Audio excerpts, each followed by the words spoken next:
is Tuesday, February 4th, 2014 at 6:30 p.m. We're at the Palm Coast Community Center for the regularly scheduled meeting of the Palm Coast City Council. Would you please rise and join me in a pledge of allegiance? I pledge allegiance to the flag of the United States of America and to the republic for which it stands, one nation, under God, indivisible, with liberty and justice for all. Thank you very much. Roll call, please. Mayor Netz? Here. Vice Mayor DiLorenzo? Here. Councilmember Ferguson? Here. Councilmember Lewis? Here. Councilmember McGuire? Here. Mayor, all members are present. Thank you very much. The first item on our agenda is the approval of the minutes of the January 21st business meeting and the January 28th workshop. Are there any additions, corrections, or is there a motion for approval? Move approval. Second. Moved. Second. Second. All in favor signify by saying aye. Aye. Opposed? Motion carries without objection.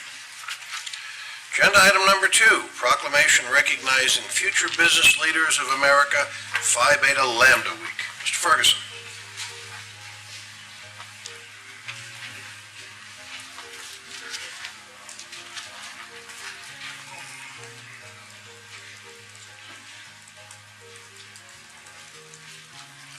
Do we have some future business leaders?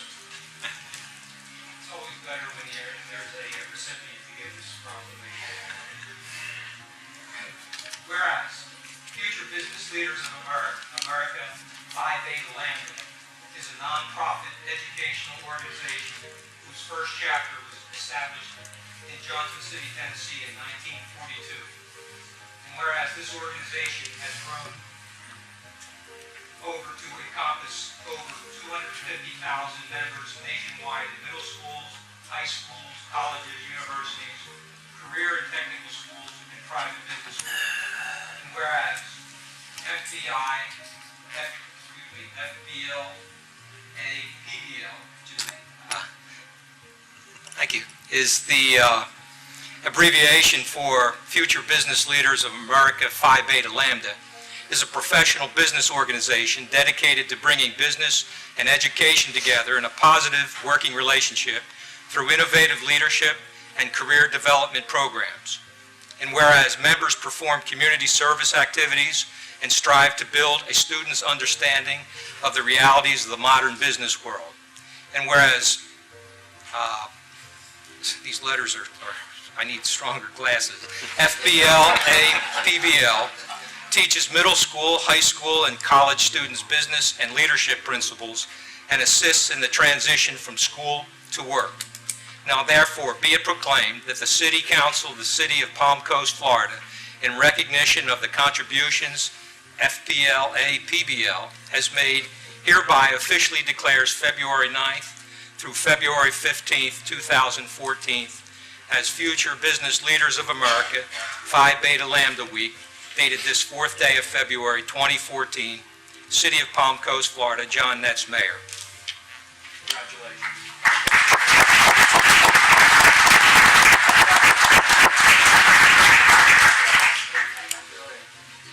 Let's do it, brother.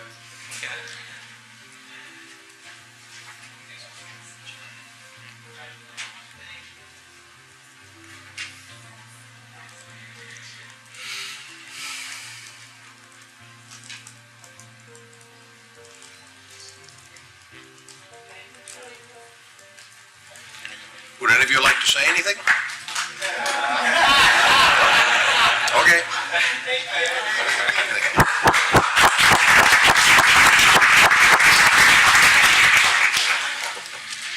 Agenda item number 3, presentation of a public service announcement video relating to texting and driving. Who's got this one? Deputy Chief Forte will handle this one. Mr. Mayor, Council, how appropriate we go from Future Business Leaders of America to the next group of people that are going to turn the production world on its ear. The Palm Coast Fire Department had the opportunity about 9 months ago to approach the students at Matanzas High School with the idea of coming up with a texting and driving video. The only thing that we did is say, you come up with the ideas, you become creative, we're going to be your support. You tell us what you need, we'll get you the help that you're going to need to get the production done, and we're going to get this thing rolling and have a public safety announcement on texting and driving. And I am happy to say that not only did the students take this and run with it, but they did all the creativity, they did all the work on it, they ran the scripts, they ran the storyboards, they did a fantastic job. And I'm going to introduce Tracy Hicks, and she's going to introduce the crew. Right after that, we'll show you the PSA. It runs a couple of minutes, and then I know one of the students would like to say a couple of words. So, Tracy Hicks. Thank you very much. I just want to thank the fire department and the city this wonderful opportunity for my students and I to create such a powerful visual that is important not only to the youth, but also for adults. And I work with a wonderful team who I'd like to recognize: Angelo, Stefano, and Kelsey. I have 2 members, Geraldine and Dominic, who could not make it tonight, but without them, we would not have been able to really create such a powerful message. So enjoy it.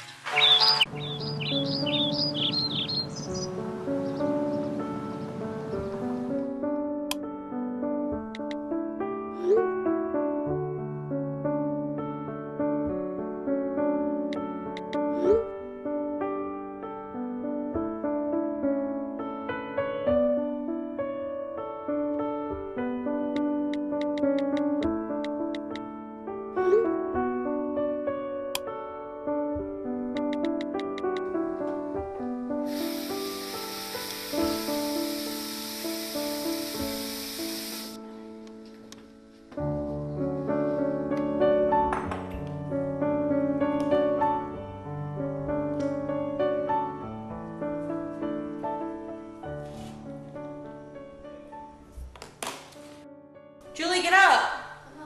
Okay. Come on, really. You have to or I have to go. I have to go to work. Don't go back to bed. I gotta run.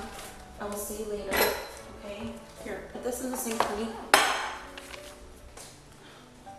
Goodbye, I love you. Careful driving. No texting, okay? Yep. Alright. And I'll talk to you later. Love you. Love you too, Mom.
Hello, my name is Stefano Shabecki, and I was the shooter and editor in part in creation with the storyboard and the script. Last year, Matanzas High School and the Palm Coast Fire Department collaborated to end texting and driving. This resulted in making a PSA, Break the Cycle, entitling A Young Family Who Unfortunately Became Harmed in the Never-Ending Cycle. And through the countless hours of editing in the room and shooting the scenes, we had firsthand experience of the painstaking job that the fire department has to complete every day. It also gave way to a real-world shooting and editing experience, and we are proudly to present the educational and hopefully impacting PSA. Thank you for your time and allowing us to spread the word to the community, and remember, break the cycle.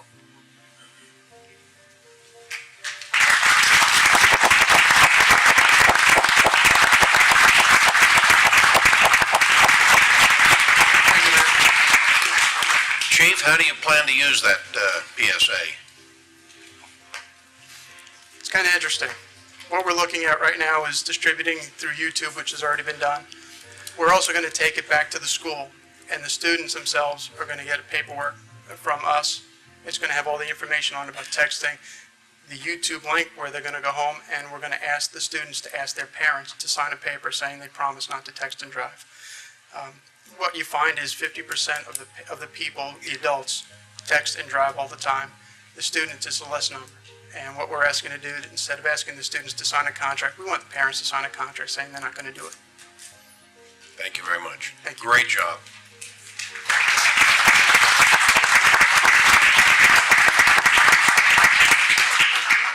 Agenda item number 4, presentation of Certificate of Achievement for Excellence in Financial Reporting to the City of Palm Coast. I'm going to stand in for the Executive Director of the Government Finance Officers Association.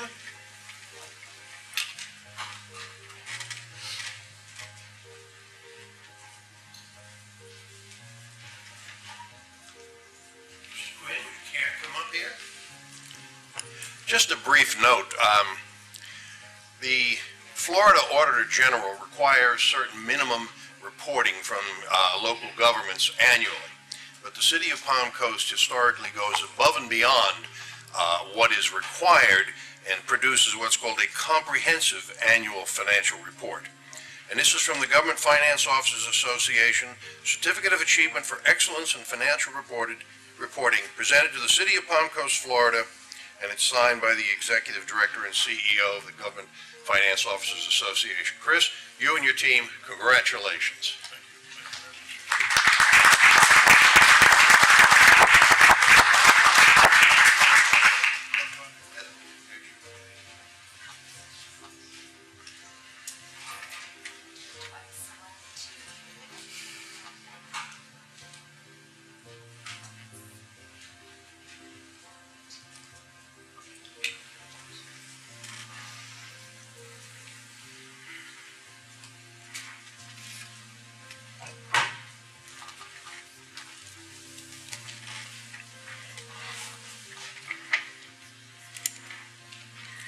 Speaking of financial reporting, agenda item number 5, resolution accepting the comprehensive annual financial report for fiscal year ending September 30th, 2013, presented by James Moore and Associates. Mr. Quinn. Thank you, Mr. Mayor. Good evening, Mayor and Council. James Halloran is here from the auditing firm of James Moore and Company, who are the certified public accountants that perform the annual audit on the City of Palm Coast each year. And I'm going to ask him to go ahead and take the presentation from here. Good evening, guys. Well, hopefully my presentation will be, maybe not be exciting as the video. Might be a little more uplifting, not depressing. I don't think anyone will cry tonight. But this is the annual audit as of and for the year ended September 30th, 2013. And as just got presented, the Certificate of Achievement in Financial Reporting Excellence. It's actually the 10th year, if I'm not mistaken, right, that the city's received that. Pretty much almost since the city was incorporated, they've pretty much have received that award. A couple couple different audit reports. If you look at that comprehensive annual financial report, there's 3 different reports in there that we prepare and provide opinions on. The city is responsible for preparation of those financial statements, supporting schedules, statistical schedules, introductory information. So one of those is our independent auditor's opinion on the financial statements themselves. And that's considered an unmodified opinion, which is the best opinion we can give as independent certified public accountants. This credit goes to Chris Quinn and his staff. Just to kind of point out, if you're looking at the report from last year, we're actually 2 weeks ahead of schedule, or up from where we were in the previous, I think 2 years probably. We typically have been wrapping up more towards the end of January as opposed to mid-January. Also, because the report is audited both under U.S. auditing standards and government auditing standards, there's an additional internal control over financial reporting and a compliance report required by the auditor, required by the government auditing standards. So in those 2 reports, we had no material weaknesses that were required to be reported in internal control and no instances of non-compliance required to be reported. Also, as part of your financial statements, just to point out some things, you guys actually early implemented some standards this year. So congratulations, you guys have done that consistently over the past couple years. So there's some minor changes in there, but you guys have always been an early implementer. In addition to that, there's also the report by the Auditor General of the state of Florida. And we have 3 just minor recommendations and suggestions in that area. One is segregation of duties over journal entries. A couple years ago, you had your finance director retire. Chris Quinn moved up into that position, and his position, which was chief accountant, currently has not been fulfilled. So there's a gap in the ability of someone to review that work and supervise and go back and look over Chris's work or vice versa. So that's a risk that's out there currently for the city. There are currently deficit net assets and negative fund balances in a couple of funds, being the tennis center, the golf course, transportation impact fee, State Road 100, CRA, and Old Kings Road Special Assessment District. There's also, for the current year, there was one fund that was over budget. When they went through and did the final budget amendments, it was missed. It was a misestimation, really. It was in the street improvement fund where your traffic cameras are. So it was trying to predict out how much of the traffic revenue would be coming in and therefore the corresponding expenses. It was just off by about $104,000, so not significant. You're also subject, another report that we list in there is you guys are subject to Federal Single Audit Act. And we issue a report there. You received over $1.5 million in federal funds. To receive over just $500,000, you're required to have additional compliance audit performed by an auditor. We had no material instances of non-compliance to be reported in there, and we had no material weaknesses in internal control over the federal funds. I always get this question, what's the financial health of our city? Well, the Auditor General requires us to perform a financial condition assessment. And that financial condition assessment looks back at the city for a 5-year period and also looks at the city compared to benchmark type cities. Some of the cities that are classified similar to you based on property tax value and on population would be Daytona Beach, Deltona, Kissimmee, Port Orange, Sanford, Melbourne, Palm Bay, so very similar to Palm Coast. And with that, we look at 27 indicators, and those 27 indicators, only 3 of them were unfavorable. But overall, your financial rating is what we consider inconclusive, which really is just another word for average. So that's still right about where you guys have been for the past couple years. I would point out that also you have a fund balance policy, which is a good thing to have, and you have 2 funds that are currently below that policy, which is the golf course and the tennis center. So just some quick financial highlights for the year. Everyone's always asking about the general fund. That's where the majority of your property tax revenue goes in. It has the least amount of restrictions on those funds as well.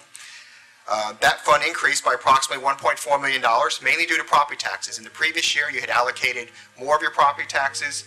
Almost $1.7 million was allocated over to the stormwater fund. In the current year, only $246,000 was allocated over there.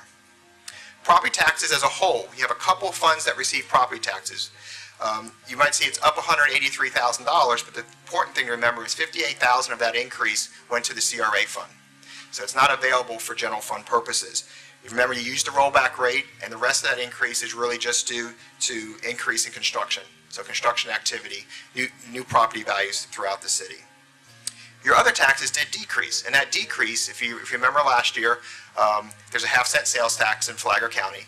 Previously, that was under the infrastructure surtax. The county voted to go to the small county surtax, and with that, they changed the allocation formula, changed the percentage that Palm Coast receives and other cities in Flagler County receive compared to what they did before. So you're basically just receiving less money of that half-cent tax that you did in previous years. Capital grants and contributions increased overall. There was a special assessment in the Old Kings Road area to basically fund that going forward. So those property owners now have an assessment. They'll pay going forward in subsequent years to pay back the principal balances there. Remember, there are minimal fund balances now left in the park and fire impact fees. And once construction starts picking up again, you'll have some more money there. But there is still a deficit of roughly $2.4 million in your transportation impact fee fund that will first have to be made up before you'll have any additional transportation impact fee monies to spend. Your utility fund, or water and sewer fund, increased about $2.3 million. Part of that was due to the mid-year rate increase. And the other part is you had a debt refinancing that you guys did this year, and that freed up some money. You used to have to put a larger amount of your cash had to be set aside for a debt reserve requirement on the old bond. The newer bond had a lower requirement, so that enabled you to free up some of that cash for just operating purposes inside your utility fund. Advances to other funds. This note used to take a whole page for me to go over when I did this presentation about 3 or 4 years ago. So you guys have kind of cleaned up the balances owed back and forth between the funds. And one of them, subsequent to year end, the first one, the $5.8 million the general fund had loaned over to the State Road 100 CRA, has now been paid back. You guys issued debt in that fund of about $5.8 million, and it paid it back. That was just closed last week, a week before. The Street Improvement Fund still has a borrowing of $2.4 million to the Transportation Impact Fee Fund, and Utility Fund still has a loan over to the Old Kings Road Special Assessment of roughly $4.9 million, which will be paid back as those special assessments are paid back by those landowners. Long-term debt, you refinanced one of your notes and took out some additional money related to the State Road 100 CRA. You have no other general obligation debt. Very rare for a city for me to see that has no general obligation, general fund debt. The only debt you have is either in your enterprise funds, in your utility fund or stormwater, or related back to your CRA. You refinanced your utility bond this year, got some great rates. Basically, you were able to, if you really think about it, it's kind of like what we were able to do years ago with a house. You basically refinanced your house, kept the same payment, and took cash out. So with that cash, you were able to fund some upcoming construction projects. So roughly $17.6 million is what you saved over the life of that loan by going to a lower interest rate. So where are you at today with your money, your general fund, which is the money that's really unassigned, available for council and for future years? You have about $5.9 million. And if you look at that, your fund balance policy for your general fund dictates 10 to 20% is where you want to be at. So you're just slightly above that right now, 24% of the 2013 expenditures, or 23% and 22% of your expenditures and transfers for 2014. So not bad at all. You're just a slight bit above, but nothing really, of concern. That is all I have, unless you guys have some more questions. Council questions? Mr. Ferguson? The overall rating is inconclusive or average, as you mentioned. But you also mentioned that 2 of the items that were in a negative state being the golf course and the tennis center, which some people feel are more substantive perhaps than others may feel in the big picture. The question really is, or could you comment on, if the golf course and the tennis center had a 0 annual balance, or self-sustaining, or didn't require any additional financing, how would that affect the overall rating for the financial condition of the city? They're really not a large, the dollars we're talking about in those funds compared to the other activities of the city are very minor. So it would have a negligible effect. So I don't think it would change the rating at all. Because your tennis center is really, is a couple $100,000, that's it. Compared to, your utility fund where you have, millions of dollars of revenues coming in there. Good, thank you. The council questions? Seeing none, we'll open the meeting to the public. Anyone in the public wish to be heard on agenda item number 5. This is a resolution to accept the financial report. Give us your name, limit your contribution to 3 minutes. Jack Carroll, Palm Coast. $100,000 is insignificant? Not in my book. Thank you. Next speaker. Next speaker. Seeing no one approach the podium, we'll close the public portion meeting, go back to council. Additional questions, comments, or a motion? Move to approve. Second. Moved and seconded. All in favor signify by saying aye. Aye. Opposed? Motion carries without objection. Thank you. Agenda item number 6, ordinance amending the official zoning map relating to Island Walk, formerly known as Palm Harbor Shopping Center. Mr. Reichman. Yes, Mr. Mayor and Council, this is an ordinance of the City Council of the City of Palm Coast, Florida, providing for the amendment of the official zoning map as established in Section 2.06 of the City of Palm Coast Unified Land Development Code. It's amending the official zoning map for parcel ID numbers 4131, 4975, 500010, 4111, 31, 4975, 500020, 4111, 31, 4975, 500040, of the public records of Flagler County, Florida, containing 28.69 acres, more or less, known as the Palm Harbor Shopping Center, changing the zoning from general commercial, or COM2, to Master Plan Development Zoning District, or MPD. This ordinance provides for conflicts, severability, and provides for an effective date. Mayor, Council, this is a quasi-judicial matter and hearing. As such, we are required to disclose any ex parte communications. I'll lead off by saying that some 3 or 4 months ago, I met informally with the principal of the company that's proposing this development, and he outlined the general scope of what he intended to do. Since then, I've had spur-of-the-moment conversations with several business owners in the Palm Harbor Shopping Center and several employees. The nature of those conversations were more when rather than what. All of those things considered, I will base my vote this evening on the information testimony presented this evening. Your Honor, I attended the planning board meeting when this was brought before them by the people who I believe are going to present to us tonight, and listen to the comments, but I'll make my decision based upon what I hear this evening. Any other ex parte communications? Mr. DiLorenzo.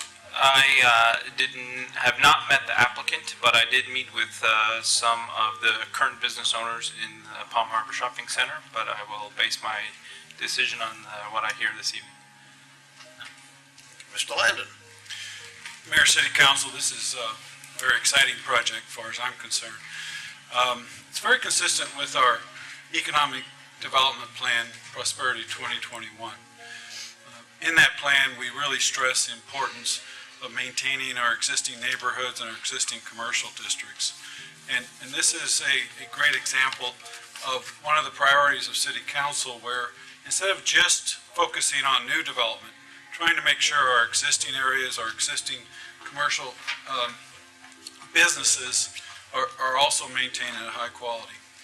I really consider this one of the most important projects that this community probably has seen, at least since I've been here for sure, and even in my whole career, because typically what will happen is that you'll have an old shopping center that starts declining, and then you start seeing rents go down, and then you start seeing undesirables, and it's very hard to turn it around. Because of this project here, we have an opportunity here in Palm Coast to actually not see that happen and actually go the other direction. A lot of details in order to make it a quality project that we've been working on, and Bo's going to take it from here to talk about the details of everything we've been working on. Good evening, Mayor and Council. For the record, Bo Falgu, Senior Economic Development Planner. I'm joined by Ray Tyner, Planning Manager, and also from staff available at the end of the presentation is Bill Butler, Landscape Architect, and Sean Costello, PE Traffic Engineer.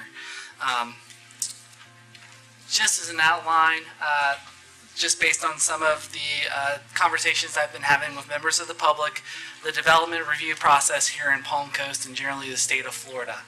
Tonight you're hearing a rezoning request to master plan development.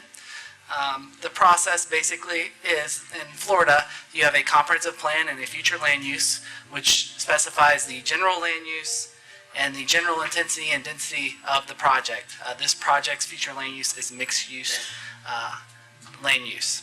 Tonight we're hearing the rezoning requests. In zoning, you hear more specific uses, you get a little bit more specific about the intensity and density of those uses, and then some general development standards.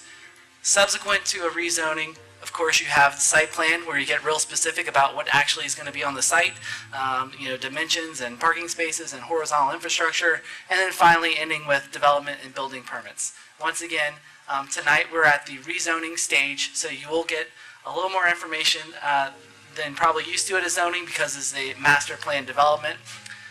You will notice in this process does not include covenants and restrictions or other private agreements between parties. That is not part of our review process. We base our review staff on our comprehensive plan and our land development code.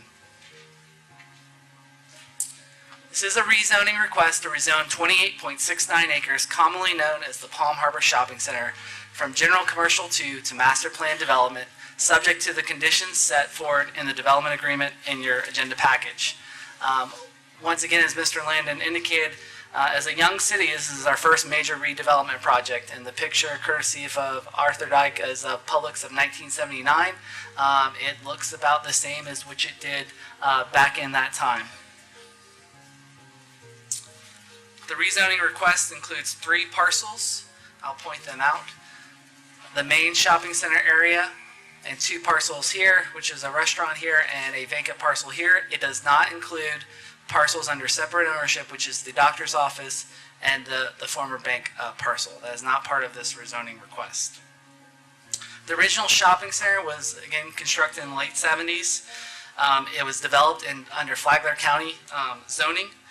When the city incorporated in 2002, it was rezoned to planned unit development, which is the formular name of what we now call master plan development, to add additional square footage. In 2004, as part of the city's citywide rezoning, it was rezoned to commercial 2. Since 2007, there has been little to no development activity, and the shopping center has experienced additional vacancies as the center has aged. The future land use and zoning maps. On the left is the future land use map, which is a mixed-use designation, and on the left is currently, on the right is currently designated commercial 2, the parcel. The request today is to rezone it to master plan development. The development agreement that you have in your packet specifies the uses and development standards that will govern this project as it moves through the site plan process. Once again, tonight, we are at the rezoning stage. I've tried to point out in these slides the existing condition, what's allowed under the existing commercial 2 zoning, and what's being proposed as part of the master plan development zoning. Of course, currently it is a shopping center. All uses that are currently allowed under COM 2 is what's allowed. The applicant is proposing those same uses with some exclusions, such as tattoo parlors, gaming, betting, amusement galleries, pool rooms, and the such that the applicant wanted to exclude. Currently developed, the site has 175,000 square feet developed under the existing COM 2 zoning using the development standards in our land development code. Up to 500,000 square feet would be allowed. Of course, that's development potential. You'd have to lay it out. Under the proposed MPD zoning is 233,000 square feet is what is being proposed, additional 50-some thousand square feet. Impervious, currently under the developed portions of the property, and I'll scroll back just 1 second, that would be everything but this parcel here, which is vacant. The current impervious is 78%. Over the whole site, including that vacant parcel, it's 61%. The existing COM 2 zoning, once again, allows 70%. The applicant is proposing 76% impervious surface area. Floor area ratio, the existing condition is 0.14. The existing COM 2 zoning allows 0.40, and the applicant is proposing 0.25 floor area ratio. Bo, what does impervious mean? That means the amount of non-green space, concrete, asphalt, that's not green. Roof, building. Parking spaces, there's currently 952, and the applicant's proposing 1,236 to accommodate the additional square footage. This is the conceptual master plan that's attached to the NPD rezoning. Once again, because the applicant's timeline is shorter, you're getting a lot more detail than you would normally get in a rezoning request, but this essentially shows the layout of the project, and I have it overlaid in aerial, which will be a little bit better to see. Actually, it's a little bit hard to see, so let's start from here. Essentially, the project, obviously, as indicated here, is generated around Publix, and Publix move into the center of the plaza. the existing kind of roundabout feature goes away, and there's reconfiguration of commercial space. You'll see new additional commercial space here, and then there's 2 additional out parcels here. I'll show it on the aerial. You can see kind of the change. Existing Publix, where the Publix is going, new out parcel, new out parcel, and new out parcel out front. And you'll notice the parking fields change, and quite some differences in the parking fields, but essentially reconfiguring and adding square footage to the shopping center. Well, where you're adding the extra parking space, it's the area that's, as you come off Old Kings Road, now, as you come off, there's parking to your left where the old Beals or Bells used to be. And that area is going to go away, and because you had a street going up there also.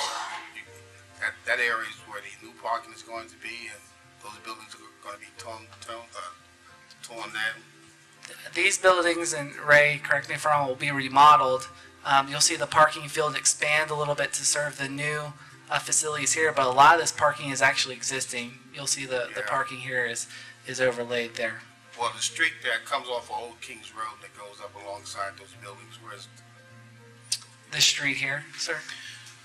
is that coming off Old Kings Road? Yes, sir. Okay. Oh, No, that's coming no. off Palm Harbor Parkway. Sorry, here. Right there, yeah. Yep. As you come off that, there's a street that keeps going, I guess that's east. And that area is parking on the left side, parking on the right side. Yes, sir. I believe so. So that area is gonna go away. That street is gonna go away also. No. The circulation pattern. Not the circulation street. This is the street that when you come off of Old Kings Road, if you go straight, you can continue to Let me see if I can't help a little bit. I think you're talking about the street that goes in front of the kind of center complex that has its back to Palm Coast Parkway. As you drive through there, you get real close to those buildings.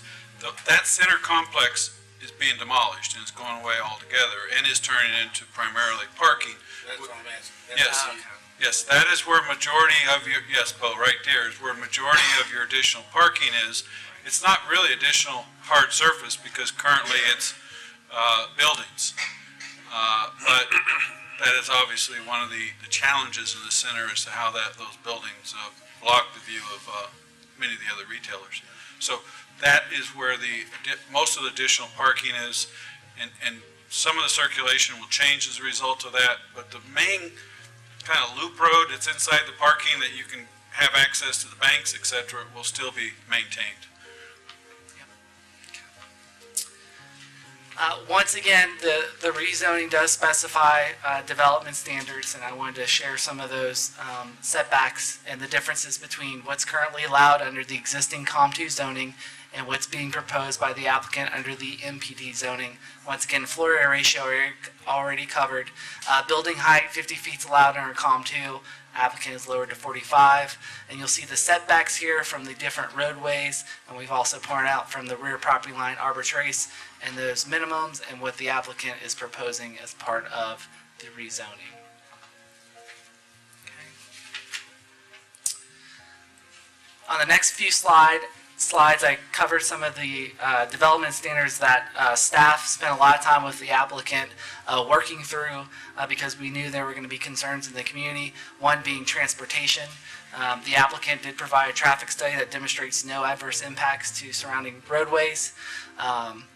It does require a turn lane into the shopping center from Florida Park Drive for truck traffic as part of our review, and an integrated sidewalk path system with the access to the Arbor Trace neighborhood, which was something that was identified very early on through the public input process and neighborhood meetings.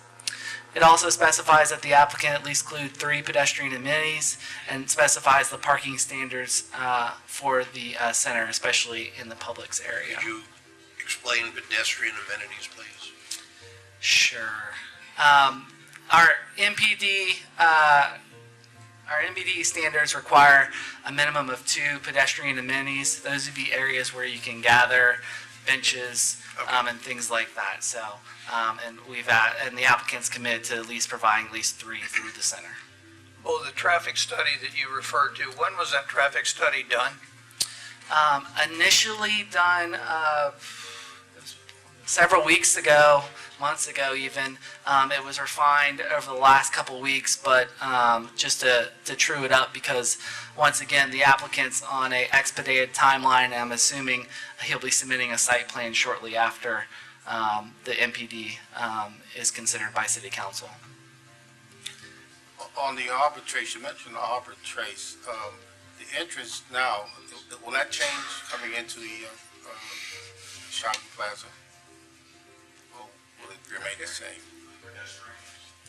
Yeah.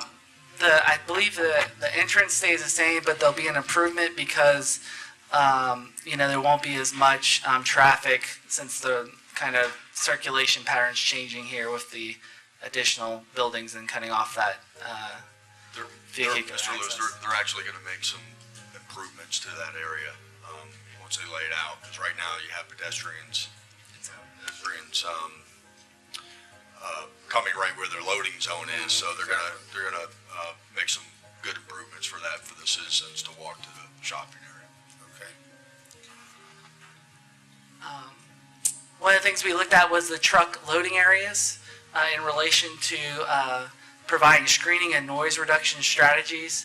The applicant has committed to doing that. It is a condition as part of the development agreement, and the initial concept is to provide a truck well for the unloading and loading that's currently behind the building. Other key development standards that I just want to point to your attention. Open space required at least 25% with some flexibility that can alternative solutions such as green building principles or public space, community display areas, and those type of items to meet that 25%. The applicant has committed to using non-potable water irrigation through the reuse system. We have included low impact development practices to be included in development of the site when they submit their site plan. Another big area of concern was the specimen and historic tree on site. The applicant has committed to preserving the trees consistent with the LDC. And at this stage, also, once again, as I pointed out earlier, provide a tree preservation plan that would normally be required as part of this stage, but the applicant, is moving aggressively towards development, has provided. That tree preservation plan that's included in your package is consistent with the LDC with regards to protection and preservation of trees. In your development agreement, trees are specifically pointed out that should be preserved. And in addition, above and beyond what the code requires, the development agreement includes heightened measures for tree protection during construction. And this is during those root pruning activities that occur during the construction phase, that our arborists be on site and that our arborists be also contacted. Included in the development agreement is the exhibit for the conceptual architecture, which is Florida vernacular architectural style, and this includes the color palette that will generally be used in development of the center. In addition, the development agreement includes standard conditions to address transportation concurrency, water, wastewater, drainage, lighting, fire protection, underground utilities, resource protection, prohibition of discharges, stormwater pollution prevention, and of course a master signage plan. All these conditions set the stage for when the applicant submits their site plan that they meet or exceed our land development code standards with regards to these different public facilities. As part of the development agreement, since this is a redevelopment project, and part of the goal was to minimize interruption with businesses, the development agreement does include language to allow for phasing and development to minimize disruption of the center. All infrastructure to support each phase is constructed concurrently. It's a requirement, and that phases of construction be adequately buffered and screened from the public right-of-way. Now go through the findings. City staff find that the application for the rezoning to master plan development meets the requirements set forth in the Land Development Code, specifically Section 2.0505 in relation to development orders and 2.0603 in relation to zoning map amendments. Furthermore, city staff evaluated this rezoning request to master plan development with the criteria set forth in Section 2.0904 for master plans development, and I'll go into specific detail with each of these. City staff find that the master plan development is consistent with the comprehensive plan and furthers the goals and objectives of the comprehensive plan through the development agreement.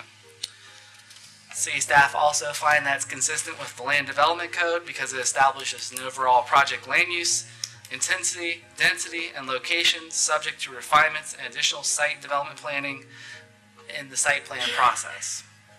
City staff evaluated the degree of departure of the proposed development from surrounding areas in terms of character and density intensity. The primary character of the site is a shopping center. This will not change.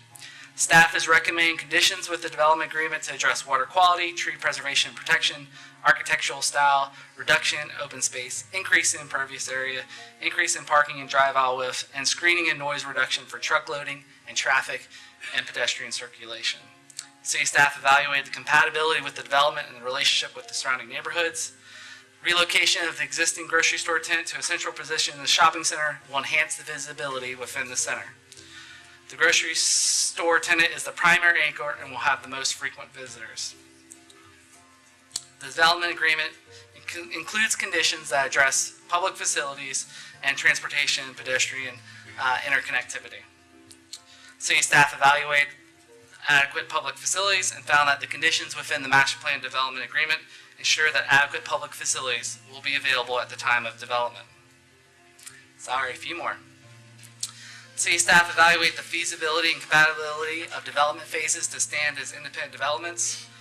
The conditions within the master plan development agreement with regards to phasing ensure that the phasing and construction of the shopping center redevelopment is logical, maintains compatibility across phases, and can stand independently as well. City staff evaluated the availability and adequacy of primary streets and thoroughfares to support traffic generated within the proposed development. The site currently exists and is adding additional square footage. Access will stay as is in the site and will utilize existing primary frontage roadways, and the internal spine roadway network will continue to serve the development. In addition, a traffic study indicates that no adverse impacts on surrounding roadways. City staff evaluate the benefits of the development to justify the MPD designation. Once again, as Mr. Lane alluded to in his comments in the beginning, this shopping center has been experiencing high vacancy and is aging. The redevelopment of this shopping center will support the existing neighborhood and shopping opportunities that would not otherwise be available through the traditional zoning process. City staff evaluated the conformity and compatibility of the development with an adopted plan of the City of Palm Coast. The MPD agreement is consistent and furthers the goals and vision of the City of Palm Coast Comprehensive Plan, Prosperity 2021, and the Parkway East Master Plan. Impact upon the environment and natural resources. The site is already partially developed as a shopping center, and specific conditions were added to the development agreement to address environmental resources at time of site plan approval. And finally, impact on the economy of the affected area. Obviously, the shopping center serves not only just the surrounding neighborhood, but the city as a whole, and ensuring this redevelopment will ensure it's a vibrant, continues in the future as a vibrant shopping center. Finally, recommendations. A neighborhood meeting was held on October 18, 2013 as required by the LDC to kick off the public input process. The Planning and Land Development Regulation Board recommended approval to City Council of this application subject to the terms in the Master Plan Development Agreement, including that the site plan be approved by the Planning and Land Development Regulation Board, which is included in your agenda packet as a red line change. In addition, city staff recommend approval. What's the current occupancy rate of the Palm Harbor Shopping Center? I'll defer to the applicant at his presentation. And finally, redevelopment of this property is consistent with public policy set forth in Prosperity 2021, our economic development plan, and the Parkway East Master Plan. The center has served as the main commercial hub for this neighborhood, and without this reinvestment, most likely would go dark and continue to have a significant detriment on both the neighborhood and community as a whole.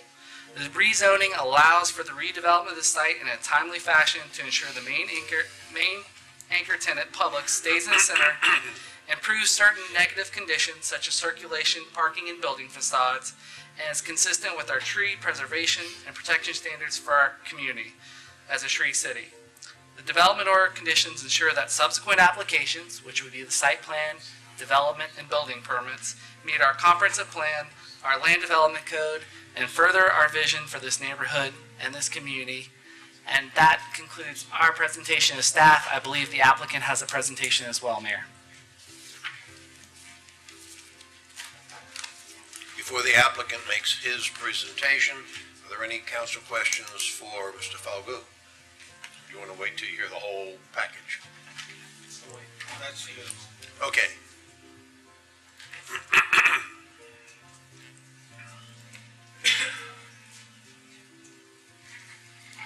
Good evening, Council.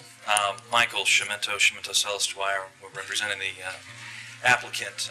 Tonight we have brought our experts to answer any specific detailed questions that you have. We have our landscape architect, our traffic engineer, and also our development design engineer, and as well as Mr. Collard of Collard Properties, who is the applicant.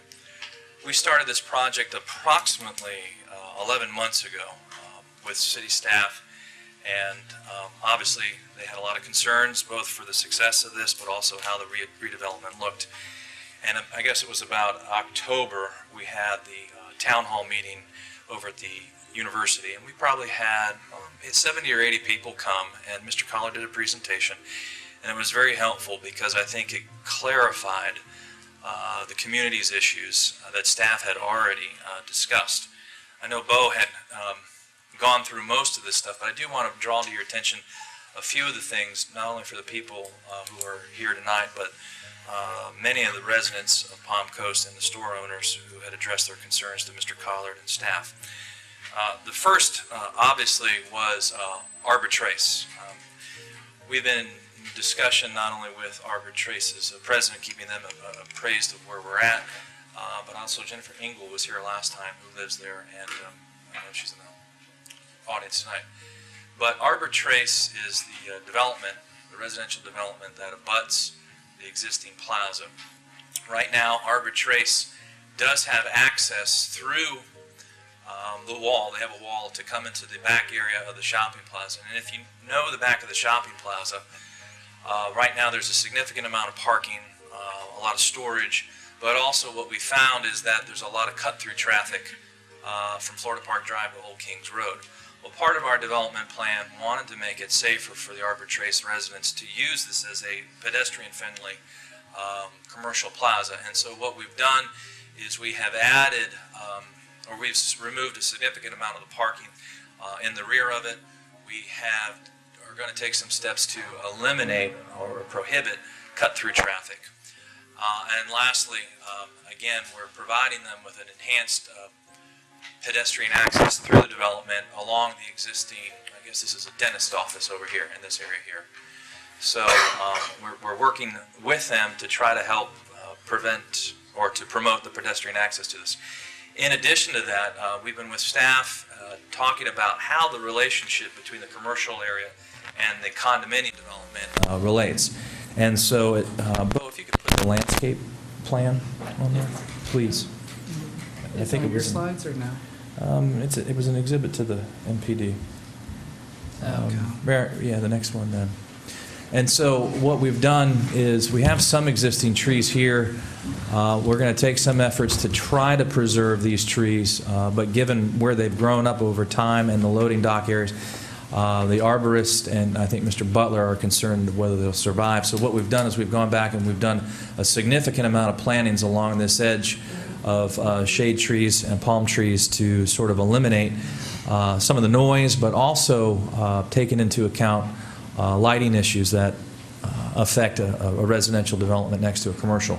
So not only have we enhanced the landscape, promoted a new pedestrian crossover here, eliminated the parking, but we've also taken some extra steps by doing a lighting program that staff will review at the site plan, or at the time of site plan.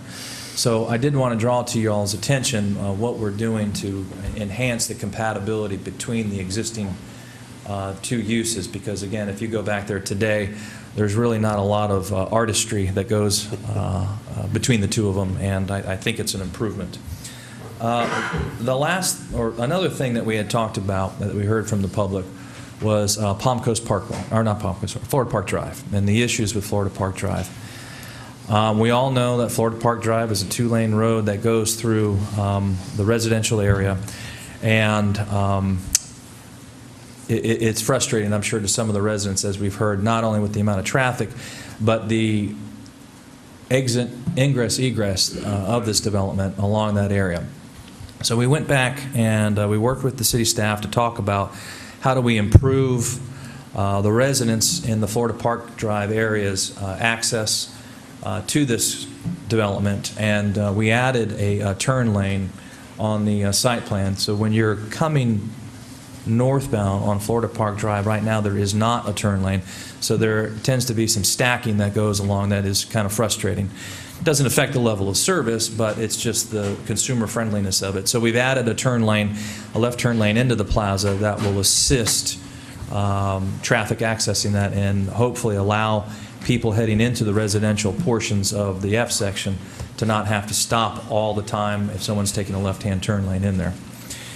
The traffic, Turgut Durgish is here. He's our traffic engineer, and Sean can talk to him about it. Excuse me. The traffic studies have demonstrated that there's no adverse impact to levels of service on Florida Park Drive, Palm Coast Parkway, or Old Kings Road. I know that when certain times of the day that there is some stacking and people have to wait at that stop sign, but again, it's well within the level of service standards set forth by the city of Palm Coast.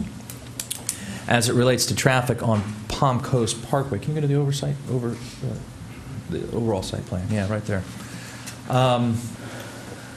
Right now in Palm Coast, we have this traffic movement here heading eastbound on Palm Coast Parkway. And we have at certain times of the day some stacking problems in this area, the left-hand turn into the plaza. And what happens is that we often have conflicting movements of people leaving the plaza and trying to turn eastbound. And we get some stacking back here that is problematic. Now, the city is in their 6 laning of Palm Coast Parkway addressing that. But what we have agreed to with staff is to prohibit people leaving the plaza, coming across this, and getting into this conflicted movement. So people leaving the plaza through the main drive will be a right-hand turn lanes only out to the main drag. They can turn around here and head back east, or they can leave the plaza through Old Kings Road and head east, or they can leave through Florida Park Drive and to get to the eastbound traffic. So it's just a redistribution of traffic that we've done to try to minimize the conflict here and the conflict here. The traffic study was first performed, I think, in August is when we first did it, and we've been through about 3 or 4 iterations adjusting the traffic, trying to improve these turn movements at both these intersections to the best of our ability. And I think we've made lemonade out of lemons out there, but there will still always be traffic. I mean, this plaza has been here since the late 70s, and it was originally permitted for what you see. In fact, what we found out today, I found out today, is although we're here today talking about some additional development where the tomato stand is, that was already approved by the county back in, I believe it was the early 80s, 91 was it? 91. So all the development that is here was anticipated early in the 90s to impact the community, including the traffic. One of the things we want to talk about was the phasing. I know a big thing for the tenants particularly is how is it going to impact us. Mr. Collard went out, I believe it was probably April of last year, and met with a significant amount of the tenants, telling them exactly what his plans were and what could he do to help maintain the businesses during construction. So as we all know, in the center where PC Bike is and some of the other shops, That's all coming down because it's right here. So what Mr. Collard committed to doing was, before we tear anything else down, we're going to build this section right here where the tomato stand is. And we're going to relocate the tenants that want to relocate over to this area so that at least they're in business.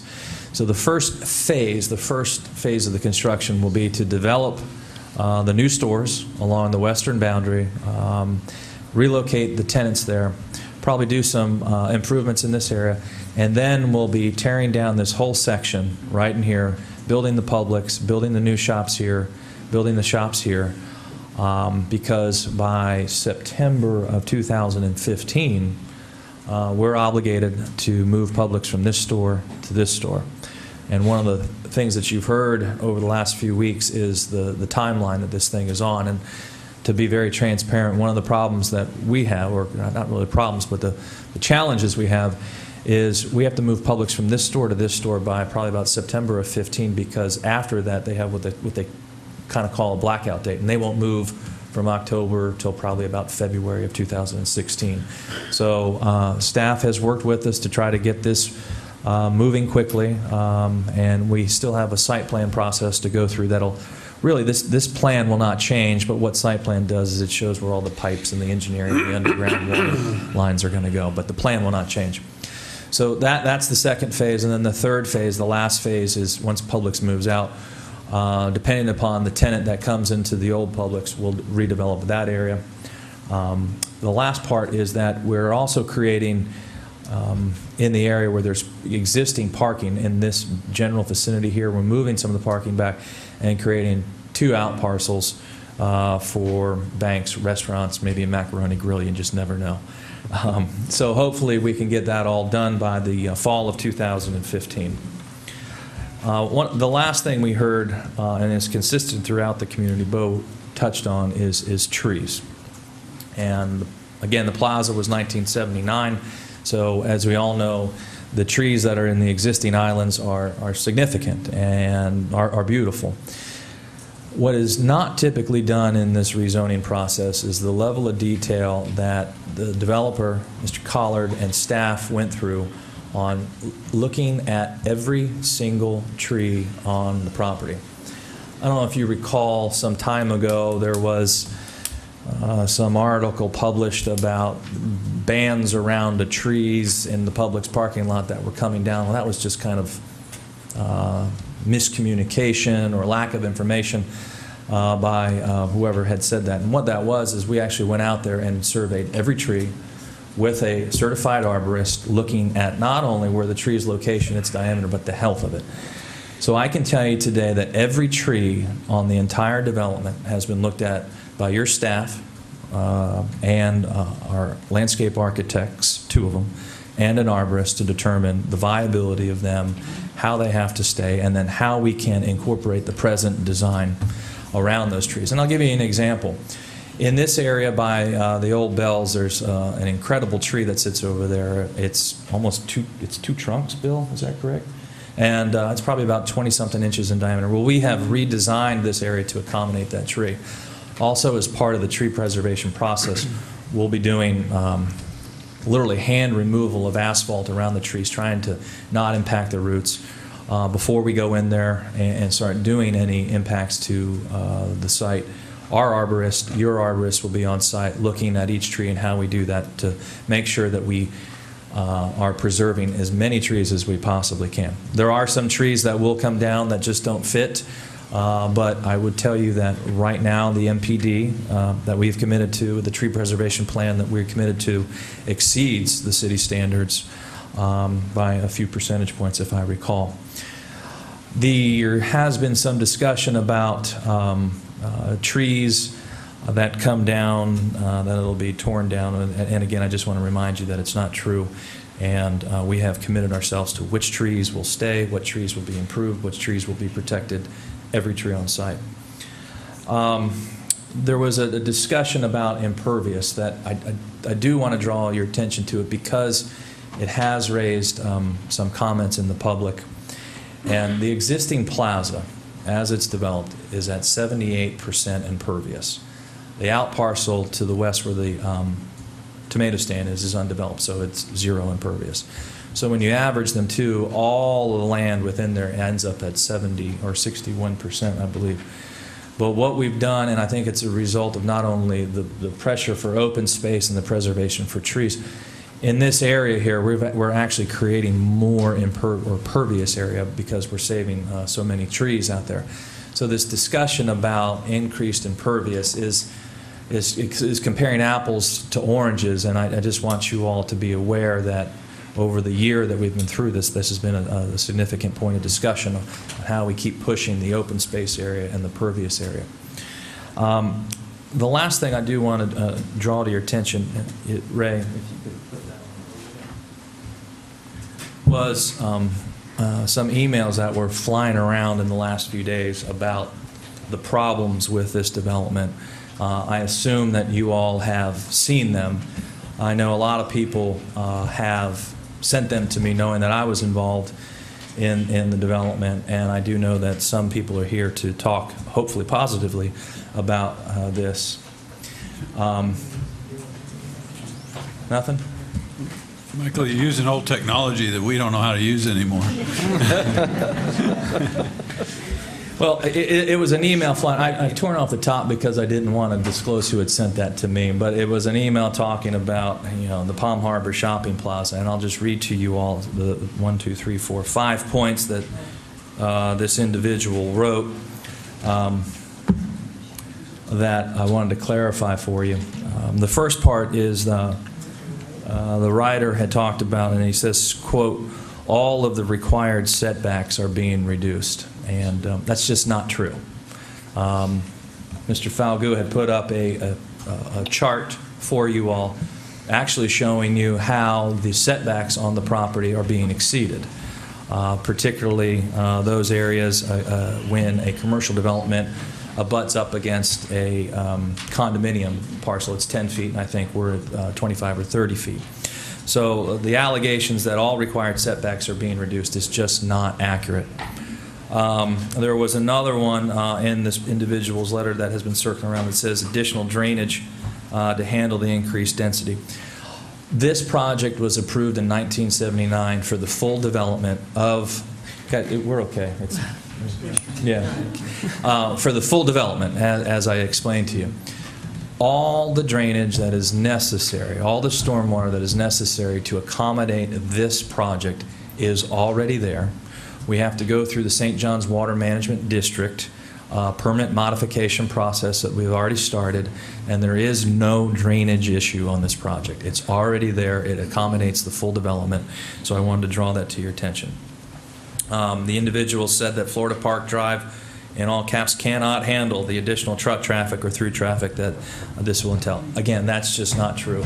We've had thousands and thousands of dollars in iterations of traffic studies on this to ensure this issue because we knew it was a major issue to the Florida Park Drive residents.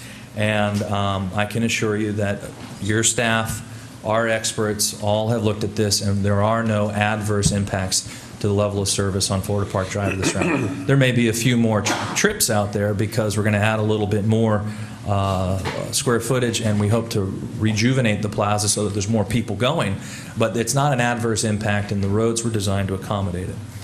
The last thing that they talk about in this memo, they go to it a couple times, but they insinuate that anything could be built where the center is now with no restrictions. Anything could be built here, including condos, office buildings, anything. That is just not true either. If you take the time to read the MPD agreement, it specifically lays out what can be there and what cannot be there. This is a commercial retail development consistent with your commercial 2 zoning district. Plus, we have removed a significant amount of uses from the commercial zoning district that you have that we don't want there. And so when they talk about that there are no restrictions on this master plan and yada, yada, yada, that's just not true either. So I did want to bring that to your attention because I assumed that you all had it because I had received many copies of it over the last 48 hours. We're here to answer any questions that you have. Our traffic guy, our landscape guy, Mr. Collard's here, and we'll answer any questions of yourselves or the public. Thank you. Council questions?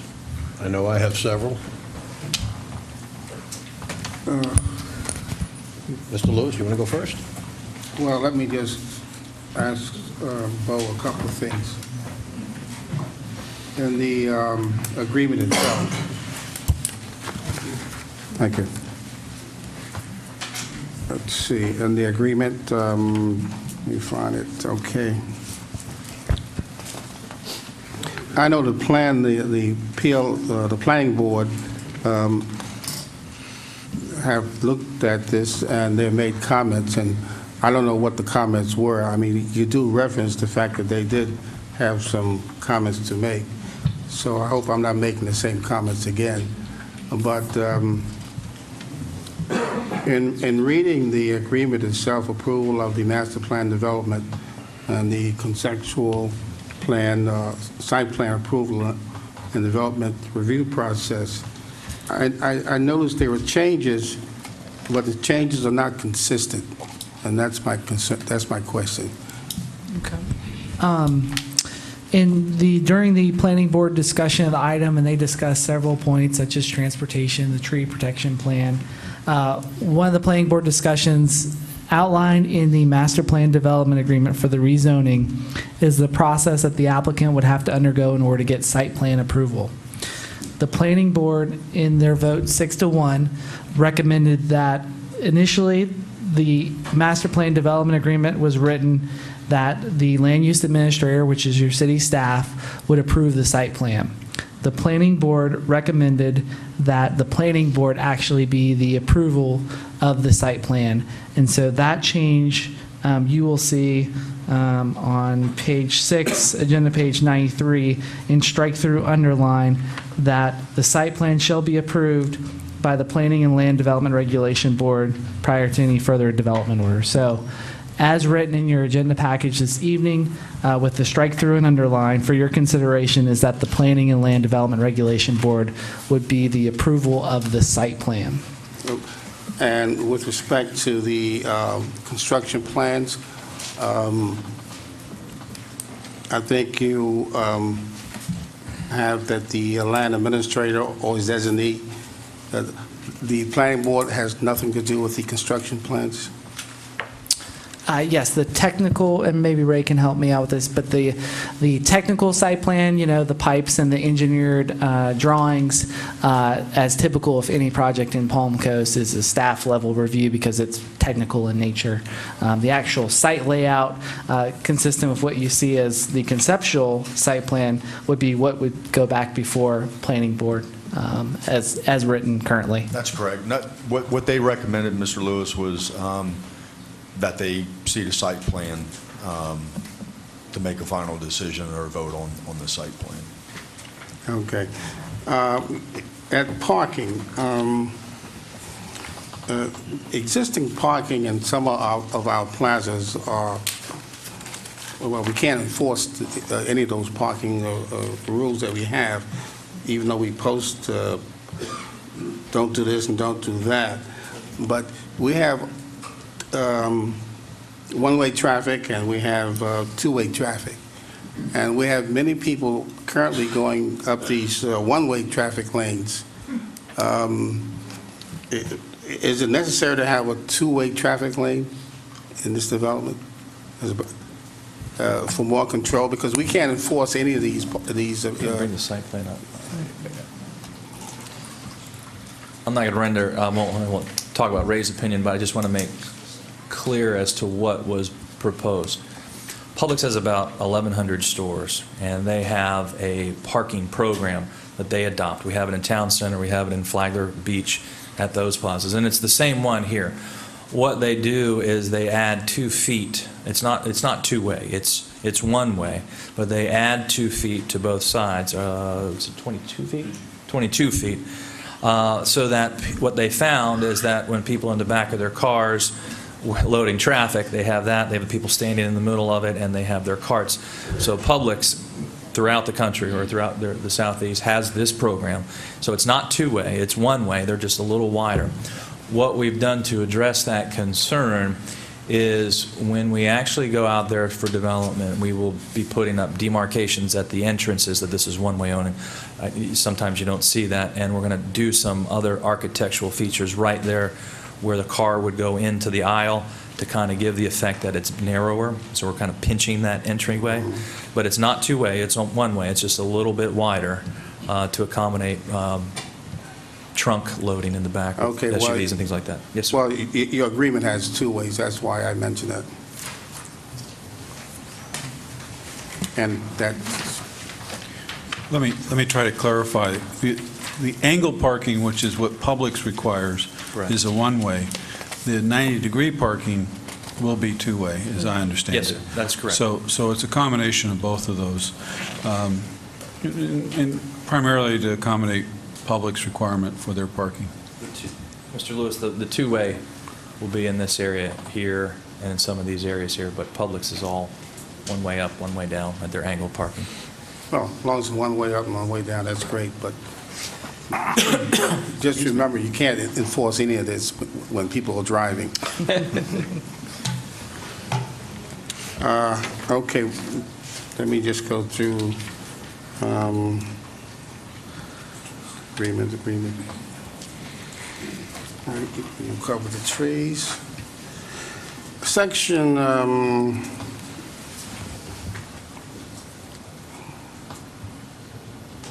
Section 9, I believe that's page 17.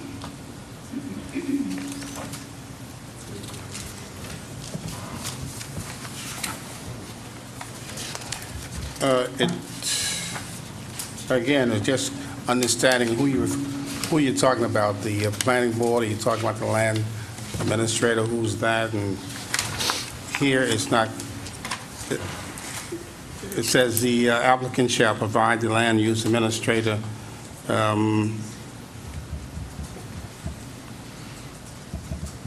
comprehensive staging plan for review. This doesn't go to the planning board? Right, no, this is the staging of the construction of the project. This project is unique as it's a redevelopment, and so in order to minimize disruptions with the business, as, you know, the site plan as written now would go to the Planning and Land Development Regulation Board. Subsequent permits would go through their normal process. So a staging plan would be approved by the LUA, the Land Use Administrator, which is city staff, and that would basically how the applicant proceeds with constructing the different phases and ensuring that, you know, it's the phase stands on its own and that we don't have screening issues and construction things. So that would be a staff approval level. Yes, sir. Okay. Going into your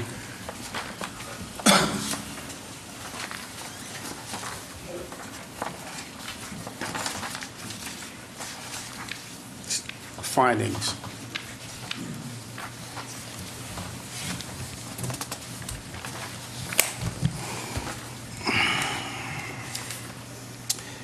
Looking at E,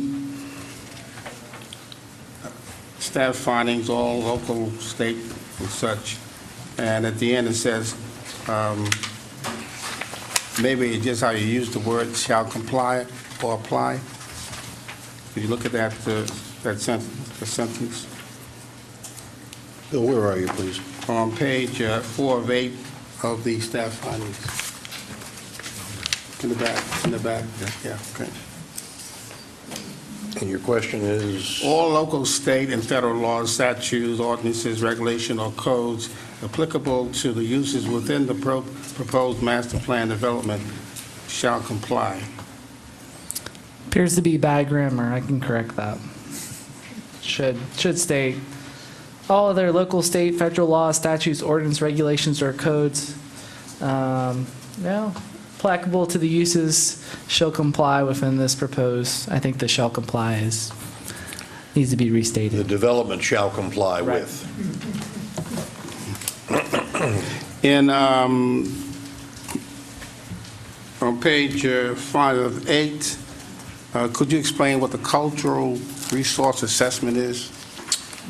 Sure. The cultural resource assessment takes in environmental conditions as well as cultural, and it's required to be submitted at time of site plan, so it's just... It's an archaeological survey, just making sure that the undeveloped lot that's there, most of it's developed, but just making sure that there's no sites and those type of things. Okay.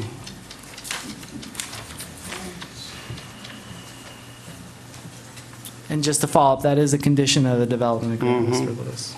The developer acknowledges responsibility to upgrade existing systems or provide facilities at no cost to the city. That's in D. Yes, sir.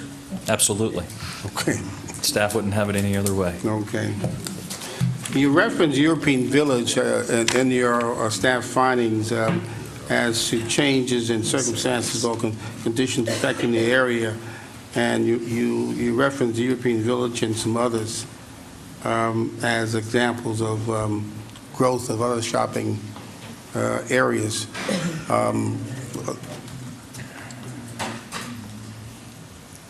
I assume that that was on purpose. I mean, Yeah, it's just to acknowledge the improvement in the surrounding areas and, you know, the focus, public policy focus of city council in this area to ensure that our older neighborhoods are vibrant. well, some think the European Village is not so. I'm almost finished. I talked about the drive aisles. And one last thing here. On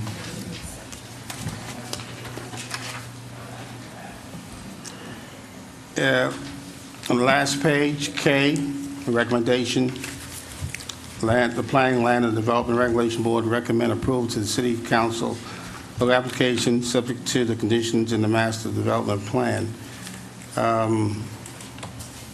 You don't reference the final site. Is that's not necessary, that they have necessary responsibility for the planning, for the final site plan? This was the original staff report that was included in the Planning and Land Development Board's package. I did cite in the background text on the first page that the Planning and Land Development Regulation Board did recommend that the site plan be approved by PLDRB. And so those changes are shown in the development agreement and straight through underline in the agreement for your consideration, sir. I'm done. Mr. Di Lorenzo. I was going to ask about parking as well, but you covered that pretty well, I thought. Bo, back to the planning board and wishing to see the site plan again. If this was a new development of this size, and would this break the threshold for planning board to see this development? Where in the... Because we have certain thresholds, right, for the public. We have certain thresholds, and some of it goes to, some of it is can be done by staff, some is planning board, and some is city council. So, what can you explain? Yes, it would. It would normally go to them. Yep. So their request to see it is pretty much consistent with that, but since this is a redevelopment, something a little new for us, they thought they would be good for them to take a look at it first and make a recommendation to us. Actually, they recommended that they had the final approval. They have final approval? Yes. Okay. That's what they recommend. Which is still consistent with if it was new development? Sure. Okay. No other questions? The square footage of the new Publix, is it bigger than the existing one? Yes, sir. Yes, By sir. how much? 9,000 square feet more. Just for percentage-wise, or how big is the existing versus how big will the new one be? 20% larger. 20%. It's one of their largest stores. Good, thank you. You talk about phasing, and you assure us that each phase is standalone. I wonder if you could expand upon that, because not every project gets built out. We've seen projects start phased, phase one, never get to phase two, never get to phase three. So the first phase is the construction of some buildings toward the left on your diagram, relocating tenants. What would happen Excuse me, what would happen if they stopped at that point? Will this in fact be standalone? Will we be left with a wasteland? How are we assured that the site plan tells us what the finished product will look like? Correct. But suppose you don't complete the phases. What assurances are there that if we stop at phase 1 or phase 2 or phase 3, we will have a standalone, independent, attractive, functional center? I'll let Mr. Collard come up and supplement me if he needs to. So I'll take a step. The concept of phasing, Mayor Nets, definitionally is that, you know, when we see large developments, we have phase 1, and then they decide whether they're going to go to phase 2, and they decide if they go to phase 3. See that a lot in residential development. It's kind of easy to equate to that. That's not what we're talking about here as far as this is one site plan. The whole thing is site plan. The whole thing, the development order will obligate the construction as you see here. So it'll be part of the development. What we're talking about phasing, maybe we should change the term to staging. It's just the construction, the soldiering of the construction. So the intent and the development order reads that this is the plan. There's no phase 1, phase 2, and in year 14 we come back with phase 3. That's not what is intended here. That's not what we're getting approved. The approval requires that the whole site plan be done. It's just, instead of demolishing everything, which we, I guess where we were originally until we met with the tenants, in order to accommodate the tenants, we said, well, we can build over here, move them over. So when we say phasing, maybe we should change that to construction staging. I hope that answers your question. Okay.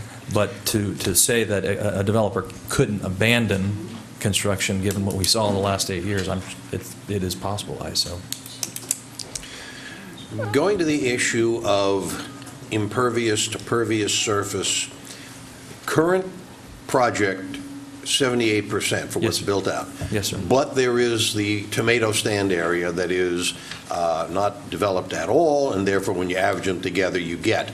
My understanding is, forgetting all of this percentages, under current standards, you can't have any more runoff post-construction than you had pre-construction. Is that essentially correct? That is correct, and there's an existing St. John's water management permit that is in place for the last 35 years, and the theory behind the permitting process in a vacant parcel is that the amount of runoff that comes off a site in pre-development has to be equal in the same volume and timing as it is in the post-development stage. And that's why we put stormwater ponds to house all the water that accumulates. And then we put a discharge structure here to make sure that it's not just running off the site. The increased impervious here was originally planned in the permit. And that brings me to your discovery of this week. Let's suppose that this developer walked away, left the whole project alone. I've been led to believe by your presentation that the tomato stand could be built upon under development order, under the county zoning when this was approved, without any additional input on the part of city. It's already been approved for development, and if you did that, you would no longer have this averaging of 0 and 78. You would have 75, something like that. Because this project was 91 and in the county, I would venture to say that prior to the city giving a building permit, that we would have to do a site plan, even though the original concept is already approved. But it could be built upon. Oh, absolutely, absolutely. And it could be built upon at 70%. The fact that it is not developed is not relevant to the stormwater conditions. No, it's just not. Somebody decided not to build on it. That is correct. Okay. The stormwater is already there. Now I'm going to ask that's probably a very selfish question. In your staff findings, you talk about impact of the economy, and you indicate that this will have a positive impact. Guesstimate. Current tax dollars, post-construction tax dollars. One of the goals that City Council has had over the years, from the time we became a city, was to get a better balance of our tax base. Right now, the vast majority of general fund taxes are paid by residents. The way you reduce residential taxpayer burden is to get somebody else to pay taxes. So at the end of the day, will that help accomplish that?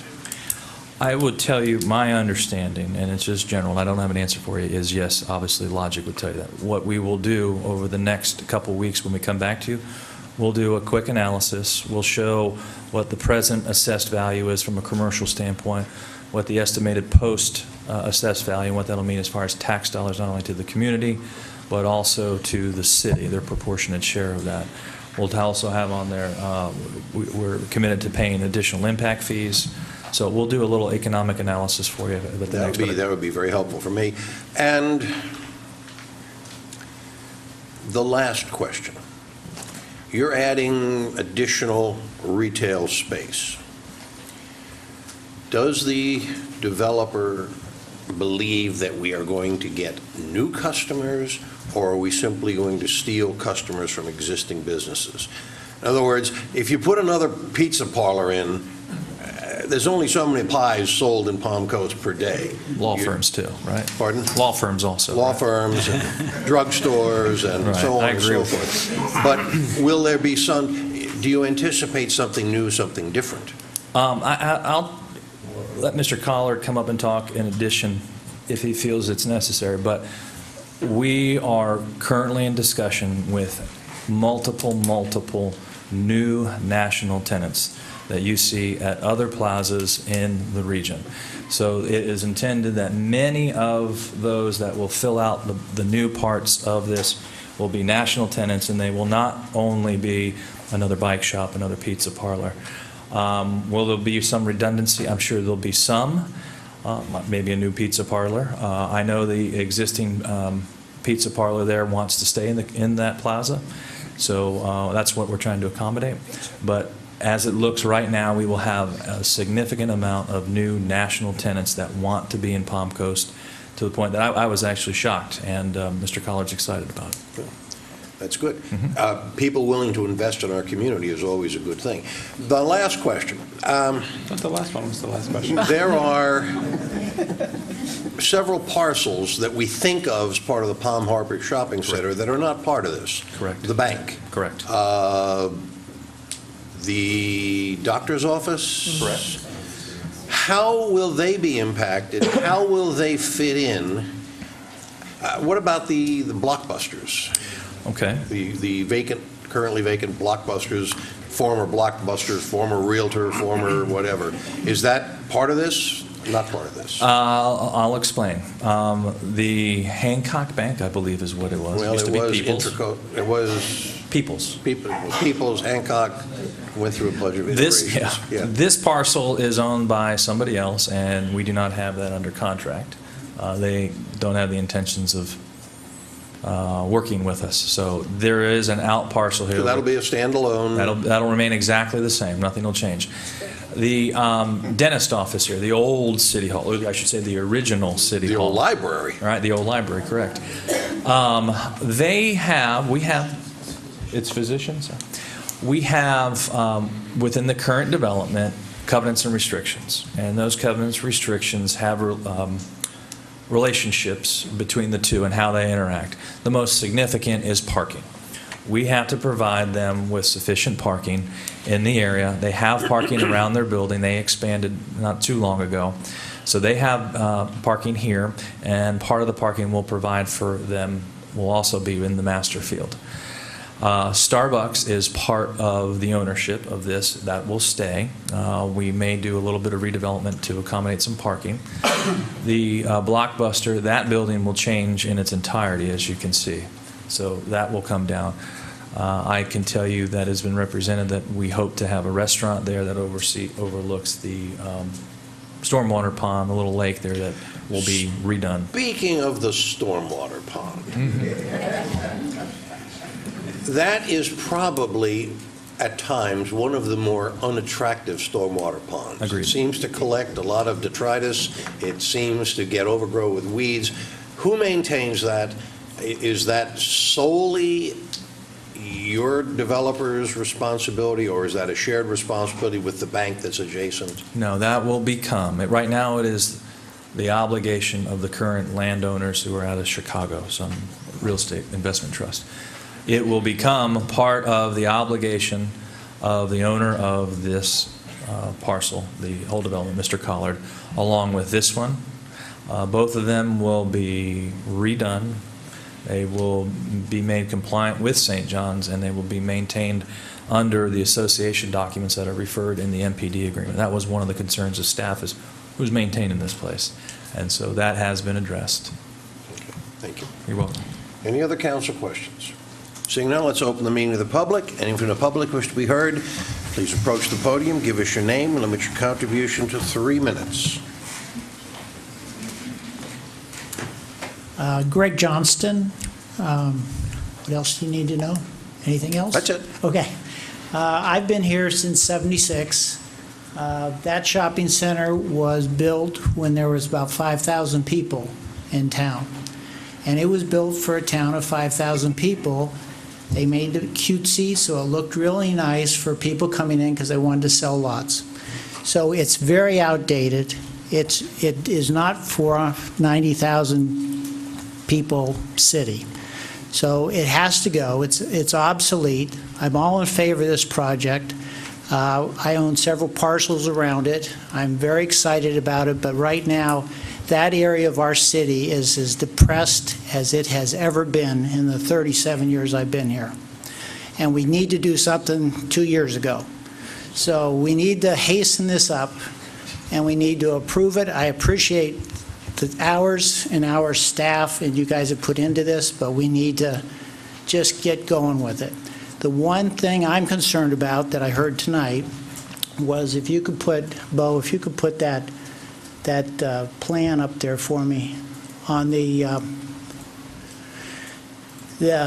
I guess you'd call it the southern entrance, the one that's on Center Road that goes past the Mobil gas station and between Mobil gas station and Starbucks. I've gone through there, exited that to go east over 3,000 or 4,000 times, and not once have I had to wait behind more than 2 cars to get through that light. Not once did I, maybe one time I couldn't make it through and then not turn left. But it's very difficult. The times that I couldn't make it through is because Palm Coast Parkway is backed up to that light, and people they break the law and sort of go through and block the intersection. It is going to be very difficult to turn right there and then make it through to Walgreens turnaround there, especially when it's 3-lane. It's 2 lanes, it's already tough when there's backed up traffic going west, and you can't get through it. You can't move over 3 lanes and get to that turnaround. And then you leave any west going east traffic, any traffic going east, then you just leave Florida Park Drive. You can't direct them onto Old Kings Road because I have my office there, and I know that's a bad place right there. That's already backed up to the stop sign intersection most of the time. So you're going to fill up Old Kings Road. You're going to make even a worse problem there. You're going to make a worse problem on Florida Park Drive. So that Center Drive, I'm sure they've done studies, and I appreciate their education on it, but I can tell you from a practical experience, that's not a good idea. They should be able to go through and turn left. 15 seconds. Thank you. Thank you, sir. Well, thank you very much. So I'm all in favor of it. Let's do it. Next speaker. I'm Richard Schaefer, Palm Coast, and this gentleman just stole my thunder. It's true. Everything he said is true, absolutely true. You can't make a right-hand turn and then suddenly cut across over to the left side to make that sort of a turnaround thing. It's impossible. A lot of times the traffic itself is backed right up into that intersection, and you just can't sometimes get out there to make that right turn and get around. And again, you got, I live in Grand Haven. I think we got a population of, 12,000 out there? Something like that. You got on the Hammock. A lot of people do go out and make that turn, that left-hand turn, and to do, excuse me, to do away with that, it's going to be horrendous. It's not a solution. They need to leave that in there somehow. Other than that, they may, I don't think they can do it because there's some businesses on that median there. A second entrance or egress would do. But the gentleman's right. Going out on Kings, forget it. That's crazy. You got to go through one light, two lights, and negotiate all that. That's crazy. And if you're over on one side, he said you go over to the, what is it, Florida Park Road? I mean, you got to traverse the whole center to go across there? No, it doesn't make sense. No sense whatsoever. They need to leave, figure out a way to leave that in there, go straight through and make that left-hand turn. Thank you. Thank you. Next speaker. Thank you. I happen to agree with that same thing. My name's Ted Anthony, I'm sorry. The only real question I came with tonight is why the change in zoning? What does this allow them to do that the old zoning didn't do? I mean, it seemed like when they talked percentages, setback, everything else, there was nothing that they're proposing that was not already allowed off the old zoning. What is new that they can do now that they couldn't have done under the prior zoning? I guess that's what I was hoping somebody would answer. We'll get an answer for that. Yes, sir. Next speaker.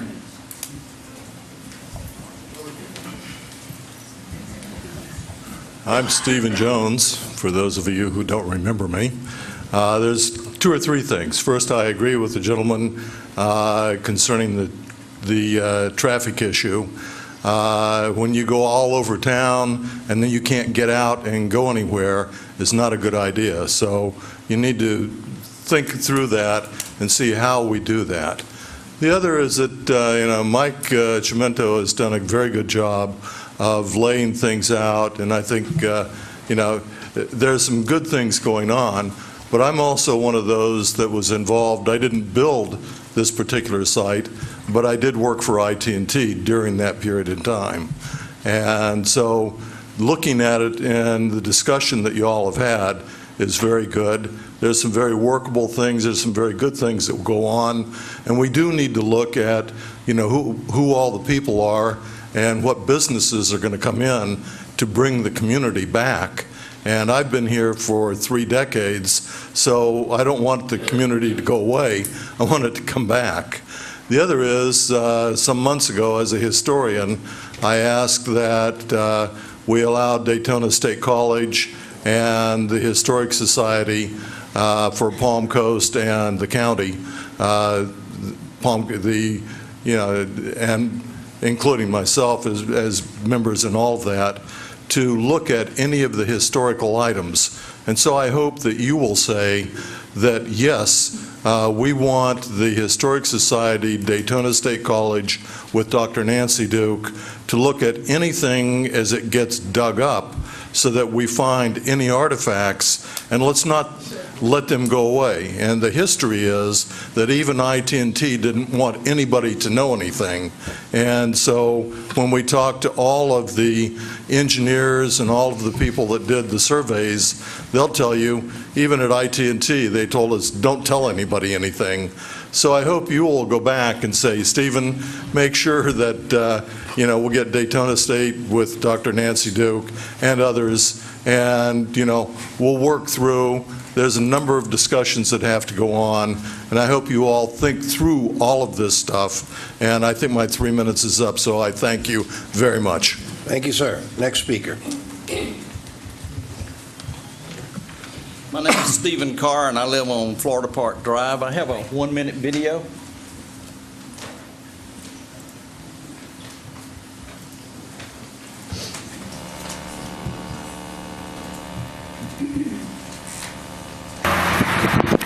This is what Florida Park residents are seeing every day,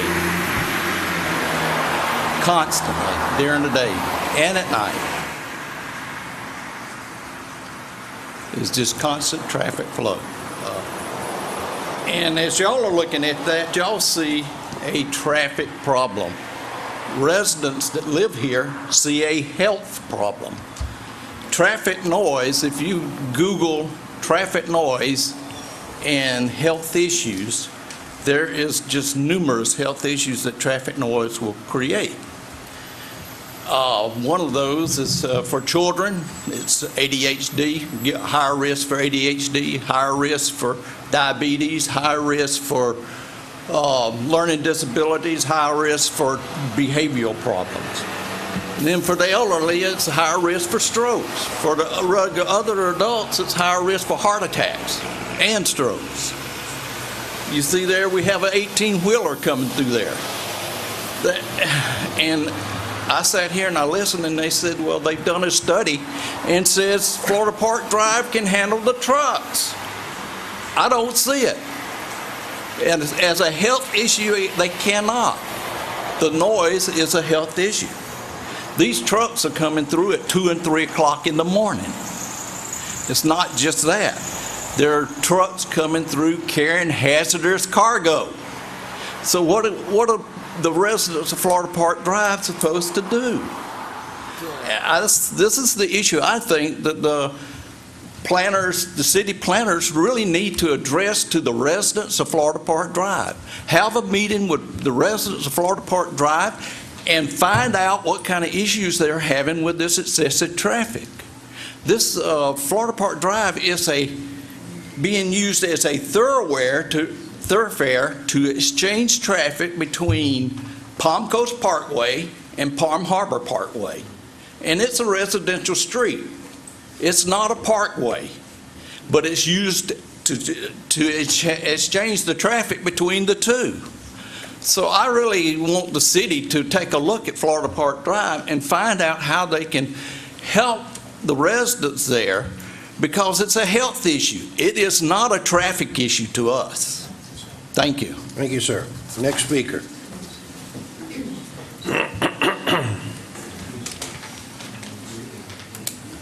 John Rispoli.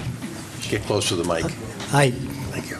I concur with the other gentleman wholeheartedly, but I'm here, Mr. Mayor, to tell you that I personally, before I'd ever nearly approve such a development as this, I'd want to sit down in front of the model of the whole area, along with, in the internal things, what businesses have already committed to move in, and have somebody with a toy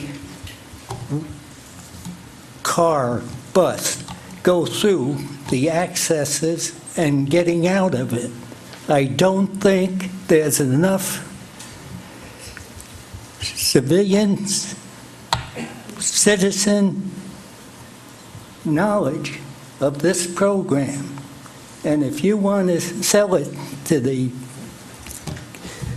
citizens, you'd better do a better job than a half-assed plot plan that really you can't really make in your own mind, the average citizen, what this is going to do to them. So please, before you make a decision, have the developers give us a model with all the surrounding accesses to it. Thank you. Thank you. Next speaker.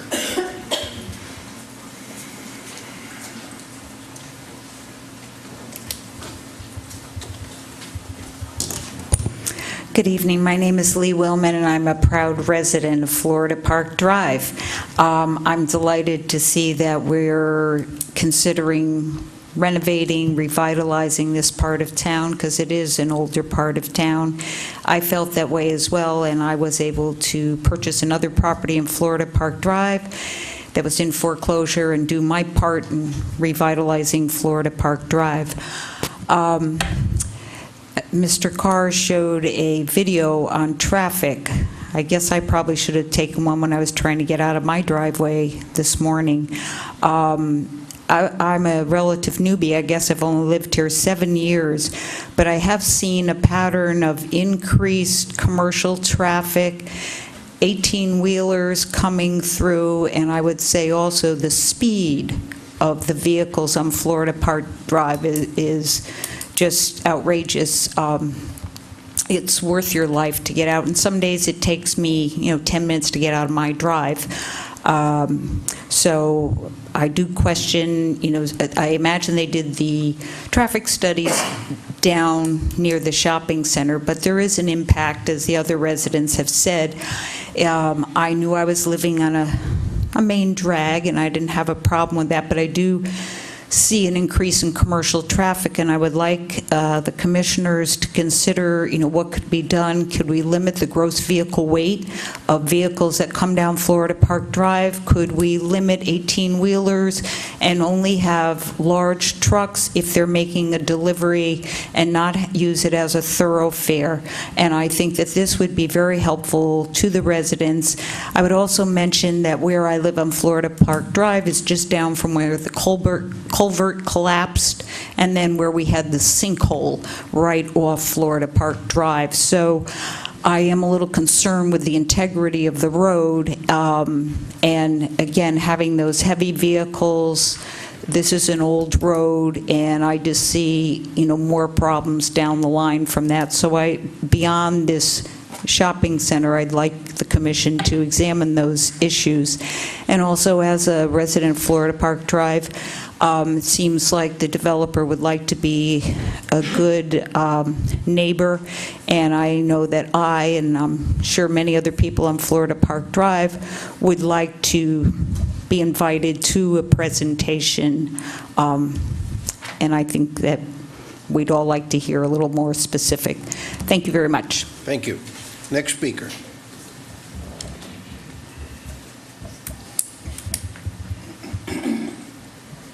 Good evening, Janet McDonald.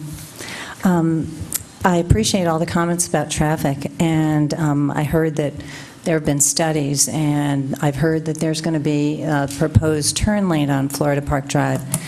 Given the retention pond that everybody was just talking about, does that mean that you're going to take land on the other side of the road and impact the condos or that next shopping center in order to accommodate that? Because it's a very narrow road as it is, and people are already taking their life in their hands to move around someone waiting to turn left into the shopping center at that point. But as far as having people reassure us that their traffic engineers have looked at all of this, we're proposing to spend $10.5 million on widening Palm Coast Parkway. Have we ever had a presentation that fully examines why we need it? Are we making the best plan, especially with possibly increasing the density, increasing the traffic at this site? I don't think enough consolidated information has come to make a really good picture here, because nobody's talked about Old Kings, but Old Kings is just as limited, even though it's two lanes wide. There's more of a bottleneck up there sometimes than there is on Florida Park Drive. So I think we should have a step back and see if we can really get some traffic engineers in here to look at the whole picture and do it right. I was a little concerned when I heard Mr. Falgo say earlier today that the covenants and restrictions that are on the land records for part of this parcel are being disregarded. Those go with the land records. They are part of the land. They cannot be superseded by any of the PUDs or the MPDs or any of that stuff. That has to be considered. And we're rushing through from a PUD that we are currently into an MPD. And so I did a little research on Chapter 3. I know Chapter 2 was referred to. But obviously this is all about rezoning, and the code words here mean upzoning, mean increasing density. And how does this even satisfy any of the tenants that are here? The purpose is to enhance the community, enhance added benefit accrued to the community. It seems like we're adding benefit to the developer, and I'm concerned that we're rushing through this. The PLRB requested that this come back to them. They're our safeguard. They're our body of volunteers in the community who have some expertise in this work, and they look at all these things, and they wanted it to come back to them before they had a voice for you folks. And I think it's 15 seconds. Thank you. I'd also like to ask about the open space. Those little parcels, the out parcels, if they're considered part of the open space, then we're not really doing the right percentage. And going from 40% required to 25% required open space is insufficient. Thank you. Thank you. Next speaker. My name is Linda Hansen, and I just want to tell you this has been an impressive meeting. You've asked some really good questions. And I think everybody here would say we're behind you 100%. But there are a few buts here, and we hope you'll take the time to work them out, traffic being the major one. I have a question. How much empty land do we have in Palm Coast that's built upon, that's stores and shops that are vacant? It concerns me. I would love to see shops, additions there, but the last thing we need, Mayor, is more empty space. That will just kill our property values. My other question was, for the parcels across the front, it wasn't clear to me if they're going to be up in the parking area or if they're going to be regrading the grassy area there to bring them down next to the street. If there's anything, I guess I would urge you, along with the traffic, to take a real close look at is to place this back as far and landscape around the outside of it to make it look like a very classy development. Don't do what you did over at Town Center where you've just got big concrete buildings. Take the time to put in some greenway in there. It will pay off in spades as far as people who come and take a look at Palm Coast. They don't want to see concrete. They want to see some green. So if it takes a little extra to do that, I urge you to take the time. You've got the community on your side for this. We have questions, and sometimes we get frustrated because I'm not sure you've ever turned a development down that we objected to. So that's where that comes from. Anyway, I thank you for listening, and that's all I've got to say. Thank you. Next speaker.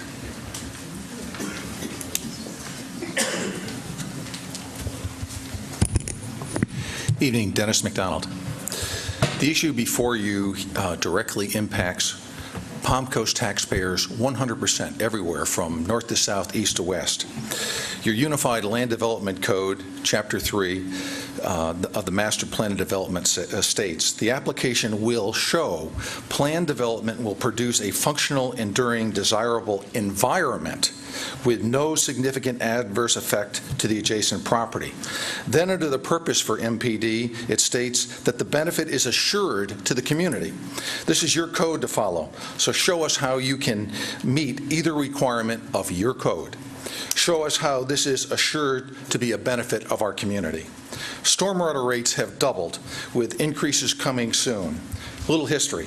The city has owned the stormwater system for 8 years, never did anything. All of a sudden, 2011 comes around, crisis is declared, Florida Park Drive washed out. Talk about adverse effects of an adjacent property.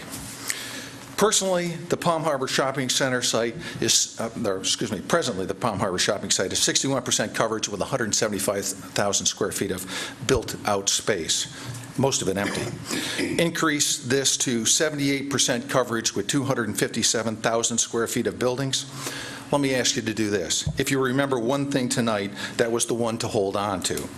85,000 square feet of increase in density there. 70% is Palm Coast's maximum allowable coverage unless you got a special deal. The federal lawsuit, and I believe that was in the 80s, was settled on 70% maximum coverage when Palm Coast ITT settled.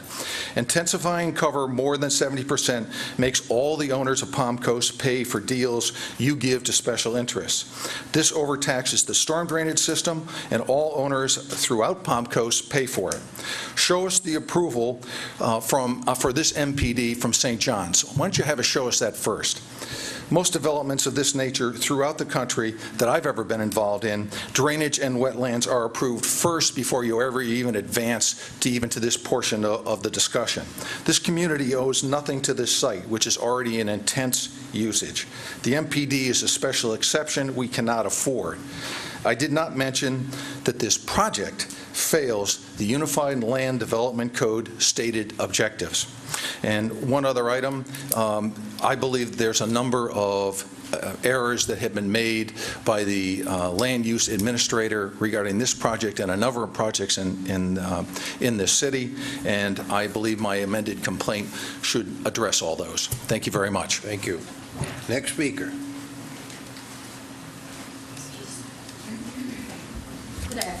Pull the microphone down. Oh, yes, I think so. Thank you. I can't reach it. I'm a little midget. Thank you. Good evening. My name is Ms. Norris Canone. I am in Palm Coast for 20 years because it's a beautiful city and I want to keep it that way. I pay my taxes here. I have a business here in the Palm Harbor Shopping Center. And I invested a lot of my hard-earned dollars in the unit that I am in right now. And the plaza is looking dead. And I am there from 8 o'clock in the morning, right after Publix opens. A lot of the community does not know what I find in our Palm Harbor Shopping Center are transits, homeless, garbage that stays there overnight that I have to clean. And it's not fair to me. A lot of people don't know this, but I do, and I want to address this to the community. Upgrading our shopping center will get rid of that. It's not fair that I have to pay my hard-earned dollars to keep the place clean, and these people have to come in and throw garbage and make our city look like garbage. And it's right at the entrance of 95, and if we have to see that garbage, it's definitely not a good impression for the tourists, our snowbirds are very concerned about the appearance of our plaza, and I have to make excuses over excuses why it looks like that, and I don't think it's fair, and I do want this plaza to change. Thank you. Thank you. Next speaker.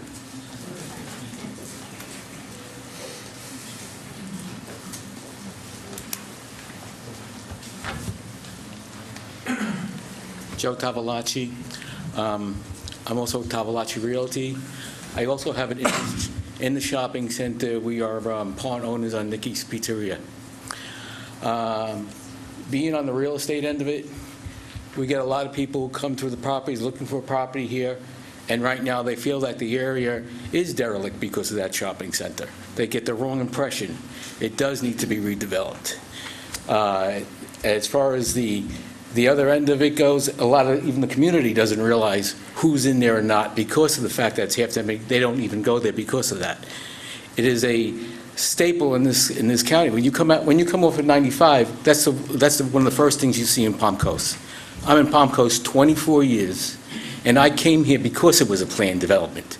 I believe to move forward in getting economically, and also to not have a look of that we're falling, is to get this place redone. Of course, everything has to meet code, and it sounds like that the developer is working very hard on that, and I'm sure the council is going to help him get along, and I'd like to see this get done. Thank you. Thank you. Next speaker.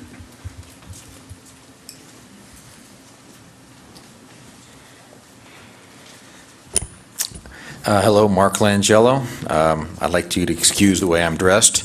I was working hard all day long at my house on Florida Park Drive, very close to this project.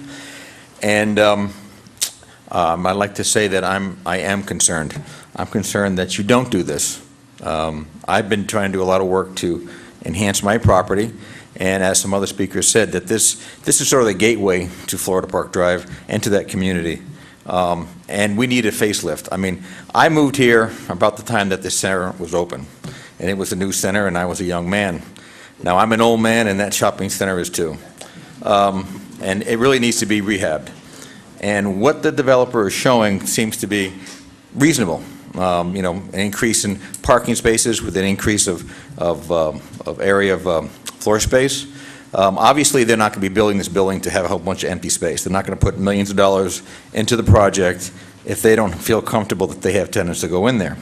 But this project being updated will increase my property values and also increase the quality of life there. It's going to make the place look better, and it's going to be nicer to visit that shopping center. I do have a concern about what Mr. Greg Johnson said and some other people said about that exit, though. I do agree that that exit probably needs to be left alone or some other way of letting that traffic come out, because the way that it was discussed to come out on Old Kings Road or to go on Florida Park Drive probably is not a good idea. Thank you. Thank you. Next speaker.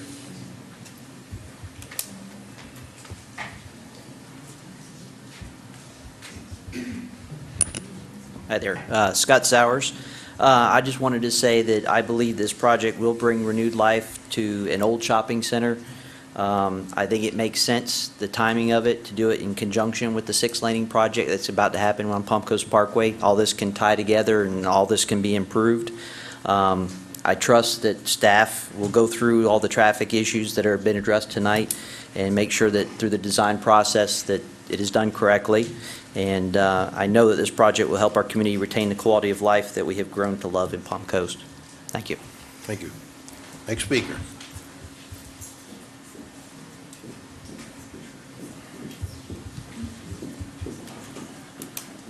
Good evening, everyone. I'm Gretchen Smith from Flagler County Chamber. On behalf of the organization, I'd like to say that we support and appreciate the efforts to revitalize Palm Harbor Shopping Center. This is a great opportunity. We've heard from some people tonight, some of the local businesses, saying this is a great opportunity to make existing businesses part of a more vibrant and appealing destination for shopping. And it's also going to have benefits, obviously, for our economy by bringing new retail establishments into the community. So we're all for it. Thank you. Thank you. Next speaker. Next speaker. Seeing no one approach the podium, we'll close the public portion of the meeting, go back to council. But first, we have some questions that have to be answered. First and foremost, the first question I have, what does the change in zoning accomplish? What can you do under MPD that you can't do under COM2? Is that you, Mr. Schmento? I can take a stab at it, and you guys can supplement.